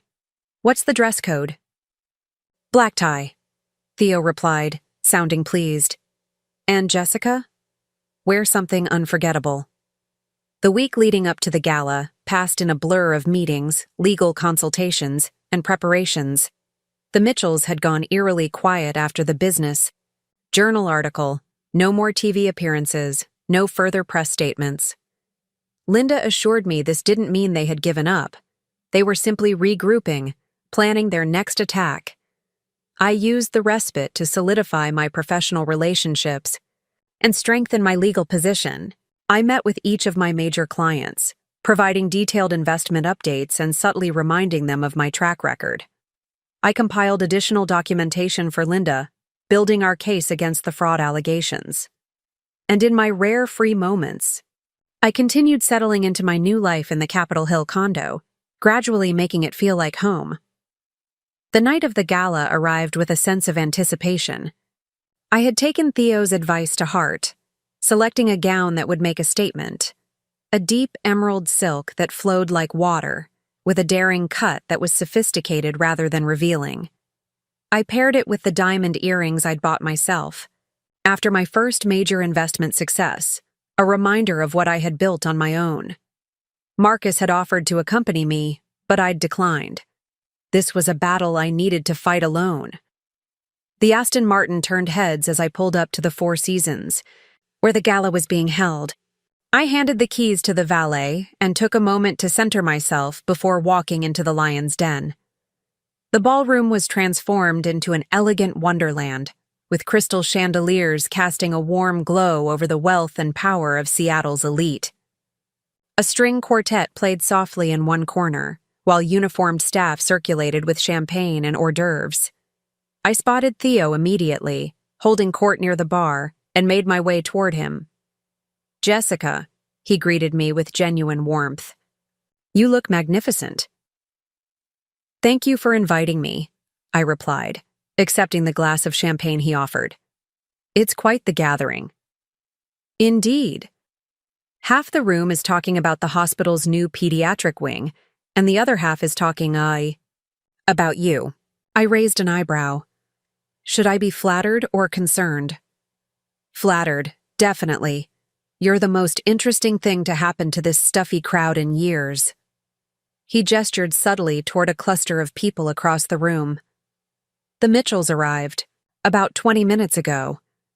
Patricia nearly swallowed her tongue when she saw your name on the guest list. I followed his gaze to where Patricia stood, resplendent in a designer gown that probably cost more than a year's rent. Walter at her side. Ryan hovering nearby with a young woman I assumed was Amber, the girlfriend he'd been seeing behind my back. They were engaged in conversation with the hospital's chief of surgery, though Patricia's eyes kept darting around the room, looking for me, no doubt. "I should circulate," I said to Theo. "Make the most of this opportunity." "That's my girl. I'll be here if you need reinforcements." I moved through the crowd with deliberate confidence, stopping to chat with faces I recognized from the tech mixer, accepting introductions to people I didn't know. Each conversation was an opportunity to present myself as the successful, composed professional I was, rather than the scorned, unstable woman the Mitchells wanted to portray. I was deep in conversation with the CEO of a biotech firm when I felt it, that prickling sensation of being watched intently. I turned slightly to find Ryan staring at me from across the room, his expression unreadable. Our eyes met for a brief moment before he looked away, bending to whisper something to Amber. "Excuse me," I said to the CEO. "I just spotted someone I need to speak with. It was lovely meeting you." I made my way to the bar, needing a moment to collect myself. The brief eye contact with Ryan had affected me more than I wanted to admit. Not because I missed him or wanted him back, but because of the complexity of emotions it had stirred. Anger, disappointment, and beneath it all, a lingering sadness for what might have been if he had been the man I thought I married. Jessica. Harmon, a smooth voice said beside me. What an unexpected pleasure. I turned to find Walter Mitchell standing there, a tumbler of scotch in his hand, his expression carefully neutral. Walter, I acknowledged, though I'm not sure why it's unexpected. Theo Baldwin is a valued client of mine. And a man who enjoys stirring the pot, Walter replied dryly. I assume he specifically invited you knowing Patricia is on the hospital. Bored. I smiled. Theo has always appreciated a certain dramatic flair. How are you, Walter? I saw your segment on Kiro last week. Very passionate about ethics in the investment community. A flicker of something, wariness perhaps, crossed his face. Simply expressing concerns that many share. Many? Or just you and Patricia? Walter sighed, suddenly looking every one of his 60-plus years. This situation has become unnecessarily adversarial, Jessica. No one benefits from a protracted legal battle, least of all Ryan. I agree completely, I said, keeping my voice level. Which is why I'm puzzled by your family's decision to accuse me of fraud, an attempt to damage my professional reputation. Business and personal matters should remain separate, he said, avoiding the direct accusation. We merely want to ensure that all parties are treated fairly in the divorce proceedings. Fairness, I repeated. Is it fair to claim I coerced Ryan into signing a prenup that Patricia practically dictated? Is it fair to imply I used family connections to build my investment portfolio when my success long predated my relationship with your son? Walter took a sip of his scotch, buying time. Perspectives differ on these matters. Indeed they do. Just as perspectives might differ on certain tax avoidance strategies employed by Mitchell Investments over the years, particularly those involving offshore entities in the Cayman Islands. Walter's glass paused halfway to his lips. I'm not sure what you're implying. I'm not implying anything, Walter. That would be unethical.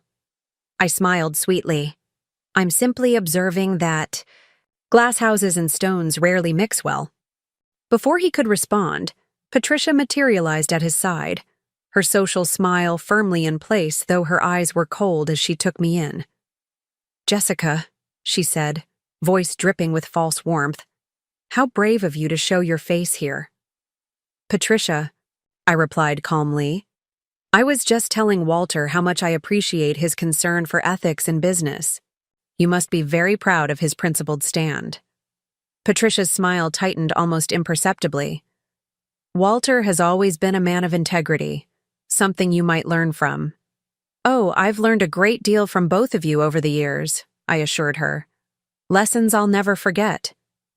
Something in my tone must have warned her, because her expression shifted from condescension to wariness. What exactly does that mean? I took a sip of my champagne. It means I've been paying attention to everything. Walter placed a restraining hand on Patricia's arm. This isn't the place for this discussion. I couldn't agree more, I said. This is a charity event for sick children. We should all focus on what matters. I raised my glass slightly. Enjoy your evening. As I turned to leave, Patricia couldn't resist one parting shot. Running away, Jessica? You always did know when you were outmatched. I paused, then turned back to face her. Actually, Patricia, I've simply learned to choose my battles wisely. And right now, my priority is building my future, not fighting over a past that wasn't what I thought it was. I walked away before she could respond, heart pounding but steps steady. Confronting the Mitchells directly had been a calculated risk, but the flash of uncertainty in Walter's eyes told me it had paid off. They now knew I was not without resources of my own, not without leverage. The rest of the evening passed in a blur of introductions and conversations. I didn't speak to Ryan, though I caught him watching me several times. Once, I saw him arguing quietly with Patricia, his gestures agitated. her expression stern. I wondered what that was about, but didn't dwell on it. The Ryan Mitchell chapter of my life was closing, one page at a time. As the gala wound down, Theo found me near the dessert table, a satisfied glint in his eye. "I saw you speaking with the elder Mitchells earlier," he said. Judging by Patricia's expression afterward, it was a productive exchange. I smiled. Let's just say I made my position clear. Good for you. And I've been singing your praises to anyone who would listen all evening, reminding people of your investment track record, your professional acumen, doing my part to counteract whatever rumors the Mitchells have been spreading. Thank you. Theo, I appreciate the support more than I can say. He waved away my gratitude. Self-interest, remember? I want to make sure my favorite investment advisor isn't distracted by frivolous attacks on her reputation. He patted my arm affectionately.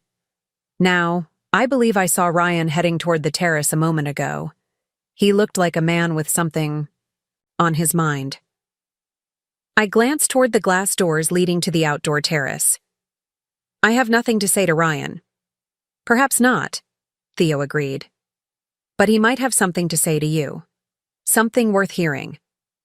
I hesitated, torn between curiosity and self-preservation. What makes you think that? Theo's eyes twinkled.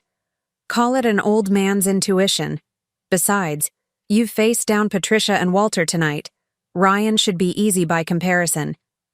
Against my better judgment, I found myself moving toward the terrace. Doors. The night air was cool and crisp, a welcome respite from the warmth of the ballroom. Ryan stood alone at the railing, staring out at the Seattle skyline, a glass of something amber in his hand. Ryan, I said softly, announcing my presence. He turned, surprise flickering across his face before he schooled his expression into something more neutral. Jessica, I wasn't sure you'd speak to me tonight. I wasn't sure either, I admitted, moving to stand beside him at the railing, careful to maintain distance between us. Theo seemed to think you might have something to say. Ryan sighed, running a hand through his hair, that familiar gesture that had once made my heart flutter. Now it just reminded me of his agitation whenever he was cornered. I wanted to apologize, he said finally, for calling you worthless. It was cruel and untrue, and I've regretted it every day since. The apology was unexpected, and I took a moment to examine my feelings about it. There was a time when those words would have meant everything to me. Now they felt like too little. Too late. Thank you for saying that, I replied evenly. But it doesn't change anything. Ryan nodded, looking down at his drink.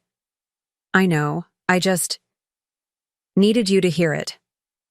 He hesitated, then added, I saw you talking to my parents earlier. They seemed rattled afterward. I allowed myself a small smile. Let's just say I made it clear I'm not as defenseless as they might have thought. Mother wanted to leave immediately after your conversation. Dad talked her out of it, said it would create too much gossip. He glanced at me curiously. What exactly did you say to them? That's between me and your parents, I replied. But I suspect they'll be reconsidering their legal strategy. Ryan studied me for a long moment. You've changed. No, I corrected him. I've always been this person. You just never bothered to see it. He flinched slightly at that. That's not fair, Jess. I saw you. I loved you. You loved the idea of me, I said quietly. The supportive wife who funded your dreams and never challenged your family's treatment of her. The woman who made you feel good about yourself without demanding equal respect in return. Ryan opened his mouth as if to argue, then closed it again, unable to refute the truth of my words. I did love you, he said eventually. In my way. Your way wasn't enough, I replied, not unkindly. And it wasn't love, Ryan. It was convenience. We stood in silence for a moment, the weight of 5 years and countless missed opportunities hanging between us. Is she worth it? I asked finally. Amber, is she worth everything you're losing? Ryan's expression clouded. Amber and I... It's complicated. I laughed softly. It always is, isn't it? But let me guess. She's younger, she admires you unconditionally, she makes you feel important. Until the day comes when she expects more, when she starts to see the real you. Then what? He stared at me, a flicker of realization in his eyes. You really have changed. The Jessica I knew would never be this. Brutal. The Jessica you knew was trying desperately to make a marriage work with a man who couldn't even stand up to his mother for her, I said. She's gone, Ryan, and she's not coming back. I turned to leave, feeling strangely light, as if a weight had been lifted. Ryan's voice stopped me. What about the car? He asked, an edge of bitterness creeping into his tone. Was that just to hurt me? I looked back at him, remembering the expression on his face when he saw me driving away in his dream car. No, Ryan. It wasn't about hurting you. It was about reminding myself what I'm worth. With that, I walked back into the ballroom, leaving Ryan alone on the terrace with his drink and his regrets. It felt like closure, in a way our legal proceedings never could. An ending written on my terms, not his or his family's. Theo was waiting near the exit, coat already in hand. Ready to leave? He asked, observing my expression.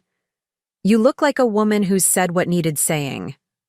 I am, and I have, I confirmed. Thank you for pushing me to come tonight. As we walked out together, I saw Patricia watching from across the room, her eyes following me with a mixture of anger and something that might have been grudging respect. I nodded slightly in her direction, a gesture that acknowledged our battle, without conceding defeat. Outside, the valet brought around my Aston Martin, its sleek lines gleaming under the hotel's lights. Theo whistled appreciatively. Now that, he said, is what I call a statement piece. I smiled as I slid behind the wheel. It certainly is. Good night, Theo. As I drove away from the Four Seasons, the city lights blurring around me, I felt something I hadn't experienced in a long time: peace. The Mitchells weren't defeated, not yet. The divorce proceedings were still ahead. The legal battles would continue. But tonight, I had stood my ground. I had faced them on their own turf and walked away stronger. The road ahead was still uncertain, but for the first time, I was excited to see where it might lead. 2 days after the charity gala, Linda called, with news. The Mitchells want to meet, she said, her voice cautious but optimistic. Their lawyers reached out this morning requesting a settlement conference. I set down my coffee mug, surprised. That's unexpected. What changed? Something must have happened at that gala, Linda replied. Whatever you said to Walter Mitchell seems to have made an impression. I smiled, remembering the flash of concern in Walter's eyes when I'd mentioned the Cayman Islands. Let's just say I gave him a gentle reminder that public scrutiny cuts both ways. Well, it worked. They're suggesting next Tuesday at our offices. And Jessica? Their tone was markedly different, less combative, more conciliatory. What are they offering? They didn't specify terms yet, but the fact that they're coming to us rather than demanding we come to them speaks volumes. This is a shift in strategy. After hanging up, I moved to the floor-to-ceiling windows of my condo, gazing out at the Seattle skyline as I considered this development. The Mitchells were retreating, regrouping. That didn't mean victory, not yet, but it was a sign that my stance at the gala had altered the dynamics of our conflict. My phone chimed with a text from Marcus. Coffee today? I want to hear about the gala. I hesitated, then replied, How about lunch instead? I have news to share. His response was immediate. Name the place and time. We met at a small bistro in Capitol Hill, away from the downtown spots where we might encounter business associates or, worse, the Mitchells. Marcus was already seated when I arrived, his face lighting up when he saw me. "You look different," he said as I slid into the chair across from him. "More, I don't know, settled? Do I?" I smiled, accepting the menu the server handed. Me. "Maybe I am. The Mitchells have requested a settlement conference." Marcus's eyebrows shot up. "That's a change of tune. Last I heard, they were all but accusing you of financial crimes on local TV." Things shifted after the gala. I had some interesting conversations with Walter and Patricia, and with Ryan. "Ah," Marcus nodded knowingly. "You found leverage." I studied him over my menu. "What makes you say that?" "Because I know you, Jessica Harmon. You're not just smart, you're strategic. And the Mitchells wouldn't back down unless you gave them a compelling reason to." I laughed softly. "Your faith in me is flattering." "Not faith," he corrected. "Observation. So what's your plan for this settlement conference?" We ordered lunch before I answered, waiting until the server was out of earshot. "To get what I'm owed. Nothing more, nothing less. The loans I made to Ryan, documented with interest. A clean break with no lingering financial entanglements. And the house. In Madison Park? It's mine legally, my down payment, my name on the mortgage. But I'm willing to sell it and split any profits above what I've invested. I don't want to live there anymore, and fighting over it would just prolong this whole process." Marcus nodded approvingly. "Reasonable but firm. The Mitchells won't know what hit them." "They're not used to dealing with women who stand their ground," I agreed. "Patricia runs that family with an iron fist, but outside their circle, she expects women to defer to wealth and social standing." "Speaking of Patricia," Marcus said, leaning forward, "I heard through the grapevine that she's been unusually quiet at her usual social functions this week. No subtle digs at you, no veiled references to the divorce. Complete radio silence." I raised an eyebrow. "Your grapevine reaches into Patricia Mitchell's social circle?" He grinned. "My mother serves on 3 of the same charity boards. She's been keeping an ear out for me, or for you, more accurately." "Your mother's spying on Patricia Mitchell for me?" Now I'm truly flattered. "Don't be. Mom never liked the Mitchells. Too pretentious, she always said. She's enjoying this more." "Then she probably should." Our food arrived, and for a while, we ate in comfortable silence. Marcus was easy to be with. No constant calculation of what to say, no fear of inadvertently triggering criticism. Just conversation that flowed naturally, punctuated by genuine laughter and moments of thoughtful quiet.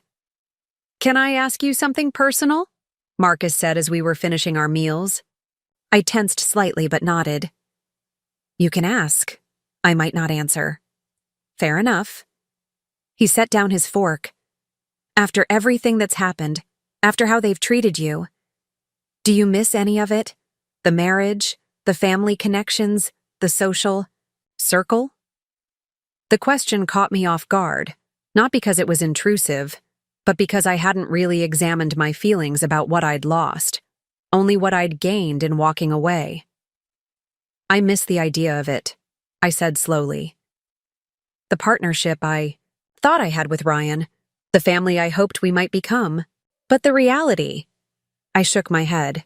"No, I don't miss being constantly judged and found wanting. I don't miss watching Ryan choose his mother's approval over my dignity, time and again. And I certainly don't miss pretending that wealth and social status are adequate substitutes for genuine connection." Marcus's eyes held mine, his expression thoughtful. "For what it's worth, I think you've gained far more than you've lost." "So do I agreed softly. "Though there are moments when I wonder what might have been if Ryan had been the man I thought he was when we married." "He didn't deserve you," Marcus said, with such quiet certainty that I felt a flush of warmth spread through me. "Thank you for saying that. It's not flattery, Jess. It's just the truth. After lunch, Marcus walked me to my car, his hand resting lightly at the small of my back. It was a gentlemanly gesture, nothing more, but the brief contact sent a spark of awareness through me that I hadn't felt in a long time. Thanks for lunch, I said, fishing my keys from my purse. And for listening. Anytime, he replied. I mean that. Day or night, whatever you need. He hesitated, then added, not just during the divorce. After too, if you want. I looked up at him, recognizing the careful invitation in his words. Marcus. No pressure, he said quickly. I know your life is complicated right now. I just wanted you to know that when things settle down, when you're ready, I'd like to take you to dinner. A real dinner, not as friends. I felt a flutter of something, anticipation, possibility, hope. I'd like that, I admitted. But, you're right. Not yet. I need to finish this chapter before I can start a new one. He nodded, understanding in his eyes. I'm a patient man, Jess. I'll be here when you're ready. As I drove away, I found myself smiling. Not because of Marcus's interest, flattering though it was, but because for the first time in years, I was making decisions based solely on what I wanted, what I needed. Not what would please Ryan or appease Patricia or maintain social appearances. Just what was right for me. It was a heady feeling, this freedom, one I intended to protect at all costs. The day of the settlement conference arrived with a sense of anticipation. I dressed carefully, a tailored charcoal suit that was professional, without being flashy, subtle makeup, hair pulled back in a sleek ponytail. The impression I wanted to convey was calm competence, not combative aggression. Linda met me in the lobby of her law firm's gleaming downtown offices. Ready for this? She asked, leading me toward the conference room. More than ready, I assured her. Let's see what they're offering. The Mitchell contingent was already seated when we entered, Walter and Ryan on one side of the long table, their attorney, James Blackwell of Lancaster and Associates, on the other. Patricia was notably absent, a fact that raised my eyebrows. She never missed an opportunity to control a situation. Good morning, Linda said briskly as we took our seats. Thank you for suggesting this meeting. I understand you have a settlement proposal to discuss? Blackwell, a silver-haired man with a reputation for ruthless efficiency, nodded. We do. But first, Mr. Mitchell Sr. has something he'd like to say. Walter cleared his throat, looking uncomfortable. Jessica, I want to apologize for the way this situation has escalated. It was never our intention to damage your professional reputation or cause you personal distress. I kept my expression neutral, though inside I was shocked. Walter Mitchell didn't apologize to anyone, ever. I appreciate that, Walter, though I must say your television appearance suggested otherwise. He had the grace to look embarrassed. A regrettable miscalculation. I should have considered the broader implications more carefully. Translation. He hadn't expected me to have dirt on his business dealings that could embarrass him equally, or more. Water under the bridge, I said magnanimously. I'm here to move forward, not dwell on past grievances. Linda opened her portfolio. So, the settlement terms? Blackwell slid a document across the table. We're prepared to acknowledge the loans made to Mr. Ryan Mitchell during the marriage, with interest calculated at the prime rate. The total comes to approximately $485,000. Linda and I exchanged a glance. The amount was accurate. They weren't trying to lowball us there. Additionally, Blackwell continued, we propose that the Madison Park house be sold, with proceeds divided proportionally according to investment. Given Ms. Harmon's significant contribution to the down payment and mortgage, this would entitle her to approximately 70% of any profits after the sale. Again, a fair proposal. I remained silent, waiting for the catch. In exchange, Blackwell said, his tone shifting slightly. We ask for 2 considerations. First, that all parties sign a mutual non-disparagement agreement covering both personal and professional matters. Second, that Ms. Harmon return the Aston Martin Vantage to Mr. Mitchell. And there it was. The car, of course. I turned to Ryan, who had been silent thus far. The car is that important to you? He met my gaze for the first time since I'd entered the room. It's not about the car, Jess. It's about what it represents. And what's that? You know what it is, he said quietly. It's the ultimate power move. You took the one thing I've wanted for years, not because you wanted it for yourself, but to prove a point. I considered his words, surprised by his insight. You're not entirely wrong, I admitted. But you're not entirely right either. I didn't buy the car to hurt you, Ryan. I bought it to remind myself that I could. That I had the means and the right to choose what I wanted without considering your feelings first. After years of putting your wants ahead of mine, it was liberating. Walter shifted uncomfortably in his seat. This candid exchange clearly wasn't part of their planned strategy. Be that as it may, Blackwell interjected smoothly. The vehicle is a significant asset, and Mr. Mitchell is willing to pay market value for it as part of the settlement. I looked at Linda, who gave a small nod. This was a negotiation tactic. We'd anticipated. The car was legally mine, purchased with my money, registered in my name. They had no claim to it. But it was also a bargaining chip I could use to secure other concessions. I'm willing to consider it, I said carefully.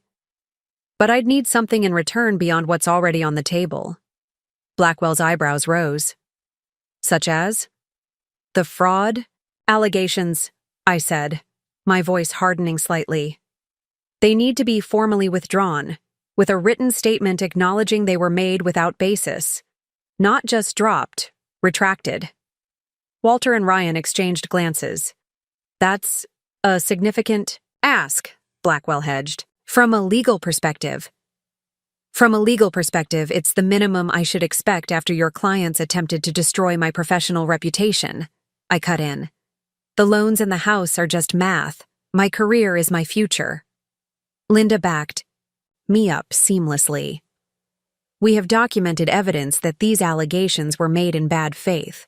We're prepared to vigorously contest them in court if necessary, with all the public scrutiny that would entail. The implied threat wasn't subtle. A court battle would mean exposing the Mitchell family finances to examination, something Walter clearly wanted to avoid. Walter leaned over to whisper something to Blackwell, who frowned but nodded. We can agree to formally withdraw the allegations, Blackwell said finally, with the understanding that the retraction will be mutually drafted to minimize any embarrassment to either party. Agreed, Linda said before I could respond. Now, about the timing of these transactions, the loan repayment. One more thing, I interrupted. Where's Patricia? Ryan stiffened. Walter's expression remained carefully neutral. My wife had a prior engagement, he said smoothly. A prior engagement more important than her son's divorce settlement? I pressed. That doesn't sound like Patricia. My mother's schedule is not relevant to these proceedings, Ryan said, an edge of annoyance in his voice. I studied them, both, noting the tension in their postures, the careful way they avoided elaborating. She doesn't know about this meeting, does she? I guessed. You're negotiating behind her back. Walter's jaw tightened, confirming my suspicion. Patricia has strong feelings about this situation. We felt it would be more productive to reach an initial agreement without additional input. I almost laughed at the diplomatic phrasing. Patricia would be furious if she knew they were here, offering concessions, apologizing. It explained the reasonable terms, the absence of the scorched earth tactics Lancaster and Associates was known for. I see, I said, deciding not to push further. Let them handle Patricia. That wasn't my problem anymore. Let's continue then. The rest of the meeting proceeded with surprising efficiency. We hammered out a timeline for the loan repayment, agreed on the process for selling the Madison Park house, and drafted language for the fraud allegation retraction. The car would be returned to Ryan upon completion of all other settlement terms, ensuring the Mitchells fulfilled their obligations. First, 2 hours later, we had a preliminary agreement that met all my key requirements. Not a complete victory, perhaps, but a resolution that would let me move forward without the cloud of a protracted legal battle. As we prepared to leave, Ryan asked, "For a moment alone with me." Linda gave me a questioning look, but I nodded my assent. She and the others filed out, leaving Ryan and me facing each other across the conference table. "Thank you," he said after a moment of awkward silence, "for being reasonable today, for not dragging this out just to punish me. Contrary to what your mother might think, I never wanted to destroy you, Ryan. I just wanted what was rightfully mine." He nodded, looking down at his hands. "I know. I also know I don't deserve your consideration, not after everything." I studied him, noting the tension in his shoulders, the shadows under his eyes. The perfect, polished Ryan Mitchell was showing cracks. "Is Amber still in the picture?" I asked, curiosity getting the better of me. He laughed humorlessly. "No. She left the morning after the gala. Said she hadn't signed up for this level of family drama." "I'm sorry," I said, surprised to find I meant it. Not because I wanted him back, but because I knew what it felt like to be abandoned when things got difficult. "Don't be. You were right about her. About a lot of things." He hesitated, then added, "Mother doesn't know about the settlement terms. Yet. She's going to be difficult when she finds out." "That's not my concern anymore," I reminded him gently. "I know, He ran a hand through his hair, that familiar gesture that now seemed more nervous tic than charming habit. "I'm trying to stand on my own 2 feet for once. Make decisions without her influence. It's harder than I expected." The admission surprised me. Ryan had always insisted he wasn't under Patricia's thumb, even when the evidence suggested otherwise. This self-awareness was new. "It gets easier," I assured him. "The more you do it, the more natural it feels." He looked at me then, really looked at me, as if seeing me clearly for the first time in years. "You're different now. Stronger." "I've always been strong, Ryan. You just couldn't see it because you weren't looking." He nodded, accepting the gentle rebuke. "The car really means that much to you?" I considered the question carefully. "It's not about the car itself. It's what it represents. But if returning it helps close this chapter of our lives cleanly, I can let it go." Relief flickered across his face. "Thank you. And Jess? I really am sorry. For everything. As apologies." Went. It was vague but sincere. I accepted it with a nod, knowing better than to expect a detailed acknowledgement of every way he had failed me. This was as close to closure as we were likely to get. Outside the law firm's offices, Linda was waiting by the elevator. "That went better than expected," she said as we rode down to the lobby. "They caved on almost every point. Whatever leverage you have over Walter Mitchell, it must be significant." I smiled. "Let's just say I did my homework. But you're right. They were surprisingly reasonable. I suspect they want this resolved before Patricia discovers they've been negotiating." Linda laughed. "Smart money says she finds out before the final paperwork is signed. Be prepared for one last offensive." "I'm always prepared," I assured her. "But honestly, I think Walter and Ryan are tired of fighting. Patricia may be the only one still out for blood." As if summoned by our conversation, my phone rang with an unknown number. I answered cautiously. "Jessica Harmon?" A woman's voice, unfamiliar. Speaking. "This is Evelyn Clark from Clark Realty. I'm calling about the Madison Park property. I understand it will be coming on the market soon? I frowned, exchanging a confused glance with Linda. We had just agreed to list the house, not more than an hour ago. There hadn't been time for word to spread to real estate agents. That's correct, but we haven't selected a listing agent yet. How did you hear about this? Patricia Mitchell referred me, the woman said cheerfully. She mentioned you were in a hurry to sell and suggested I reach out directly. I have several clients actively looking in that neighborhood who might be interested in a private sale, which could save you the hassle of listing. I felt a chill run down my spine. Patricia knew about the settlement terms.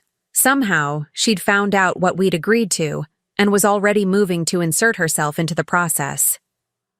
I see, I said, keeping my voice neutral.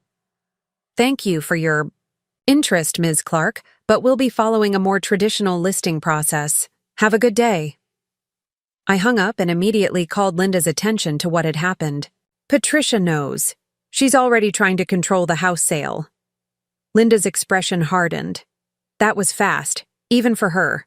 Someone in that room must have tipped her off immediately after we reached agreement. My money's on Blackwell, I said. He probably called her the minute he stepped out. This complicates things, Linda acknowledged. If Patricia is actively working to undermine the settlement before it's even finalized, we need to move quickly. I'll have the formal documents drawn up by end of day and delivered to Lancaster for signature first thing tomorrow. I nodded, my mind racing with implications. And I need to secure the Madison Park house. Change the locks. Install a security system if necessary. I wouldn't put it past Patricia to try something more direct. Linda raised an eyebrow. You think she'd go that far? I think Patricia Mitchell considers herself at war. And in war, there are few rules she won't break to win. By the time I reached my condo, I had calls from 3 more real estate agents, all referred by Patricia, all suggesting private sales to interested parties they represented. I ignored them all. Whatever game Patricia was playing, I had no intention of participating. I grabbed my briefcase and headed right back out. I needed to visit the Madison Park house, ensure it was secure, perhaps remove anything of value I hadn't already taken. If Patricia was making moves regarding the house, I couldn't afford to leave it unattended. As I drove, I called Marcus. I need a favor, I said when he answered. Do you know any good security companies? Ones that could install a system today? What's happened? He asked, immediately alert. I explained the situation briefly. I know exactly who to call, he assured me. My buddy runs Elite Guard Security. They specialize in high-end residential systems. I'll have him meet you at the house in an hour. And Jess? I'm coming too. No arguments. I started to protest but stopped myself. This wasn't about pride or independence. If Patricia was escalating matters, having backup was simply prudent. Thank you, I said instead. I appreciate it. When I arrived at the Madison Park house, everything looked normal from the outside. The lawn was slightly overgrown. Neither Ryan nor I had been maintaining it since our separation, but otherwise the property appeared undisturbed.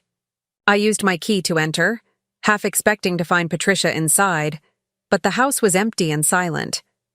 I moved from room to room, checking for any signs of intrusion or disturbance. Everything seemed to be in order, though the place felt sterile. Now, a stage set, rather than a home. I was gathering some remaining paperwork from the office when the doorbell rang.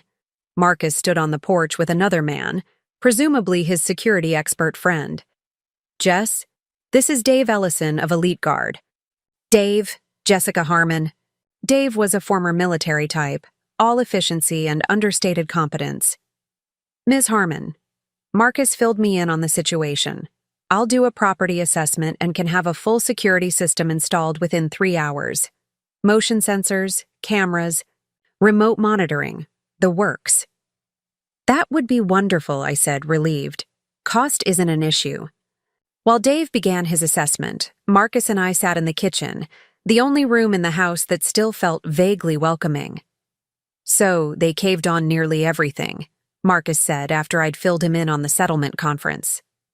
That's a win, isn't it? It should be, I agreed. But Patricia clearly isn't on board, and she has ways of making trouble. The real estate agent's calling me. That's just the beginning. She's sending a message. What message is that? That nothing happens without her approval. That even if Walter and Ryan are ready to settle, she's still in control. Marcus frowned.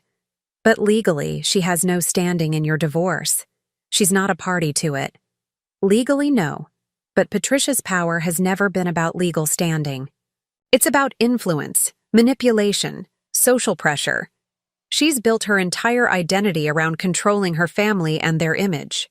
My leaving Ryan standing up to her, it threatens everything she's constructed. So, what's your next move? I considered the question carefully. Secure this house. Get the settlement signed before she can derail it.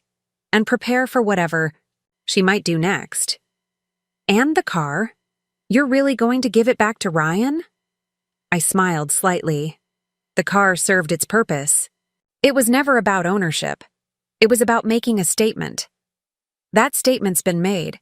I don't need the car anymore. Marcus seemed unconvinced. It feels like you're letting them win on that point.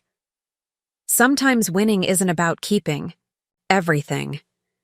It's about choosing your battles wisely and walking away with what truly matters. I gestured around us. This house, beautiful as it is, it's full of memories I'd rather leave behind. The car, too. My freedom, my reputation, my financial security, those are worth fighting for. The rest is just stuff.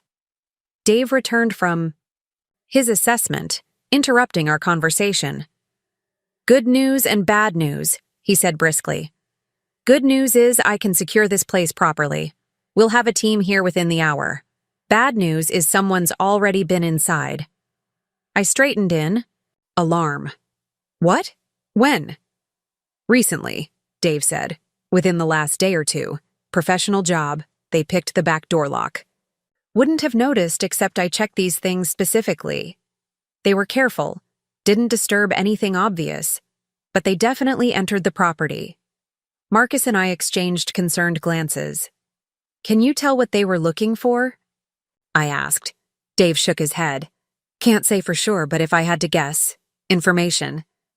People who break in this carefully usually want documents, access to computers, that sort of thing. My mind raced, considering what might have been the target. My financial records? Evidence of the loans to Ryan? Or was it something else entirely? Something I hadn't even considered?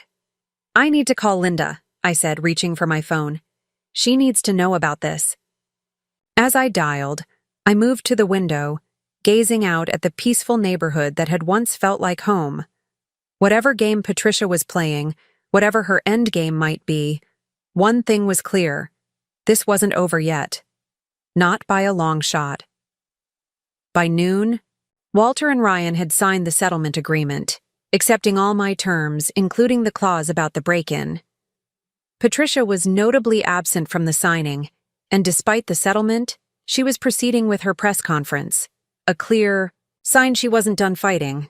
I decided to attend, not to confront her, but simply to be present. My existence alone would challenge her carefully constructed narrative. Marcus met me outside Mitchell Investments headquarters. We positioned ourselves where Patricia would see me but couldn't easily have me removed without creating a scene. When she took the podium to announce her ethics and finance initiative, her practiced smile faltered momentarily upon spotting me in the crowd. In today's investment landscape, Patricia proclaimed, we see too many instances where personal connections trump sound financial analysis, where relationships are leveraged for gain in ways that undermine the integrity of our business community. The irony was perfect. Patricia positioning herself as an ethics champion, while her family had just signed documents retracting similar accusations against me. When she paused, I raised my hand politely. Unable to ignore me without seeming rude, Patricia acknowledged me. I apologize for the interruption, I said clearly, but as someone deeply committed to ethical investment practices, I wanted to express my support for such an important initiative. I believe ethical transparency should extend to all business practices, don't you? Including family investment structures and tax strategies. The color drained from Patricia's face as I continued. I'm pleased to see the Mitchell family taking such a public stance on ethics, especially given the settlement. Papers signed this morning affirming my professional integrity and withdrawing all previous allegations against me. The reporters immediately perked up. This wasn't the story they'd expected. Question after question focused on the settlement and retracted allegations. Patricia's carefully crafted image crumbled with each evasion until Walter finally ended the press conference abruptly. That afternoon, I returned the Aston Martin to the dealership. It had served its purpose, and I was ready for something that represented my future, not my past. 3 months later, standing in my Capitol Hill condo watching the sunset, I reflected on how much had changed. The Madison Park house had sold, the divorce was final, and I'd used part of my settlement to establish a scholarship for young women in finance. Walter had retired from Mitchell Investments. Ryan had emailed once, thanking me for how I'd handled everything and wishing me well. And Patricia had retreated from the public eye, her carefully constructed social image severely damaged. As I prepared for a dinner date with Marcus, I caught my reflection in the mirror. There was a confidence in my eyes that hadn't been there before, a certainty about who I was and what I deserved. Worthless, I murmured, remembering Ryan's cruel words that had changed everything. How wrong he had been. How wrong I had been to let anyone else define my value for so long. I had lost a husband but found myself. I had walked away from wealth and status but gained true independence. I had been called worthless and discovered I was priceless. Up next, you've got 2 more standout stories right on your screen. If this one hit the mark, you won't want to pass these up. Just click and check them out.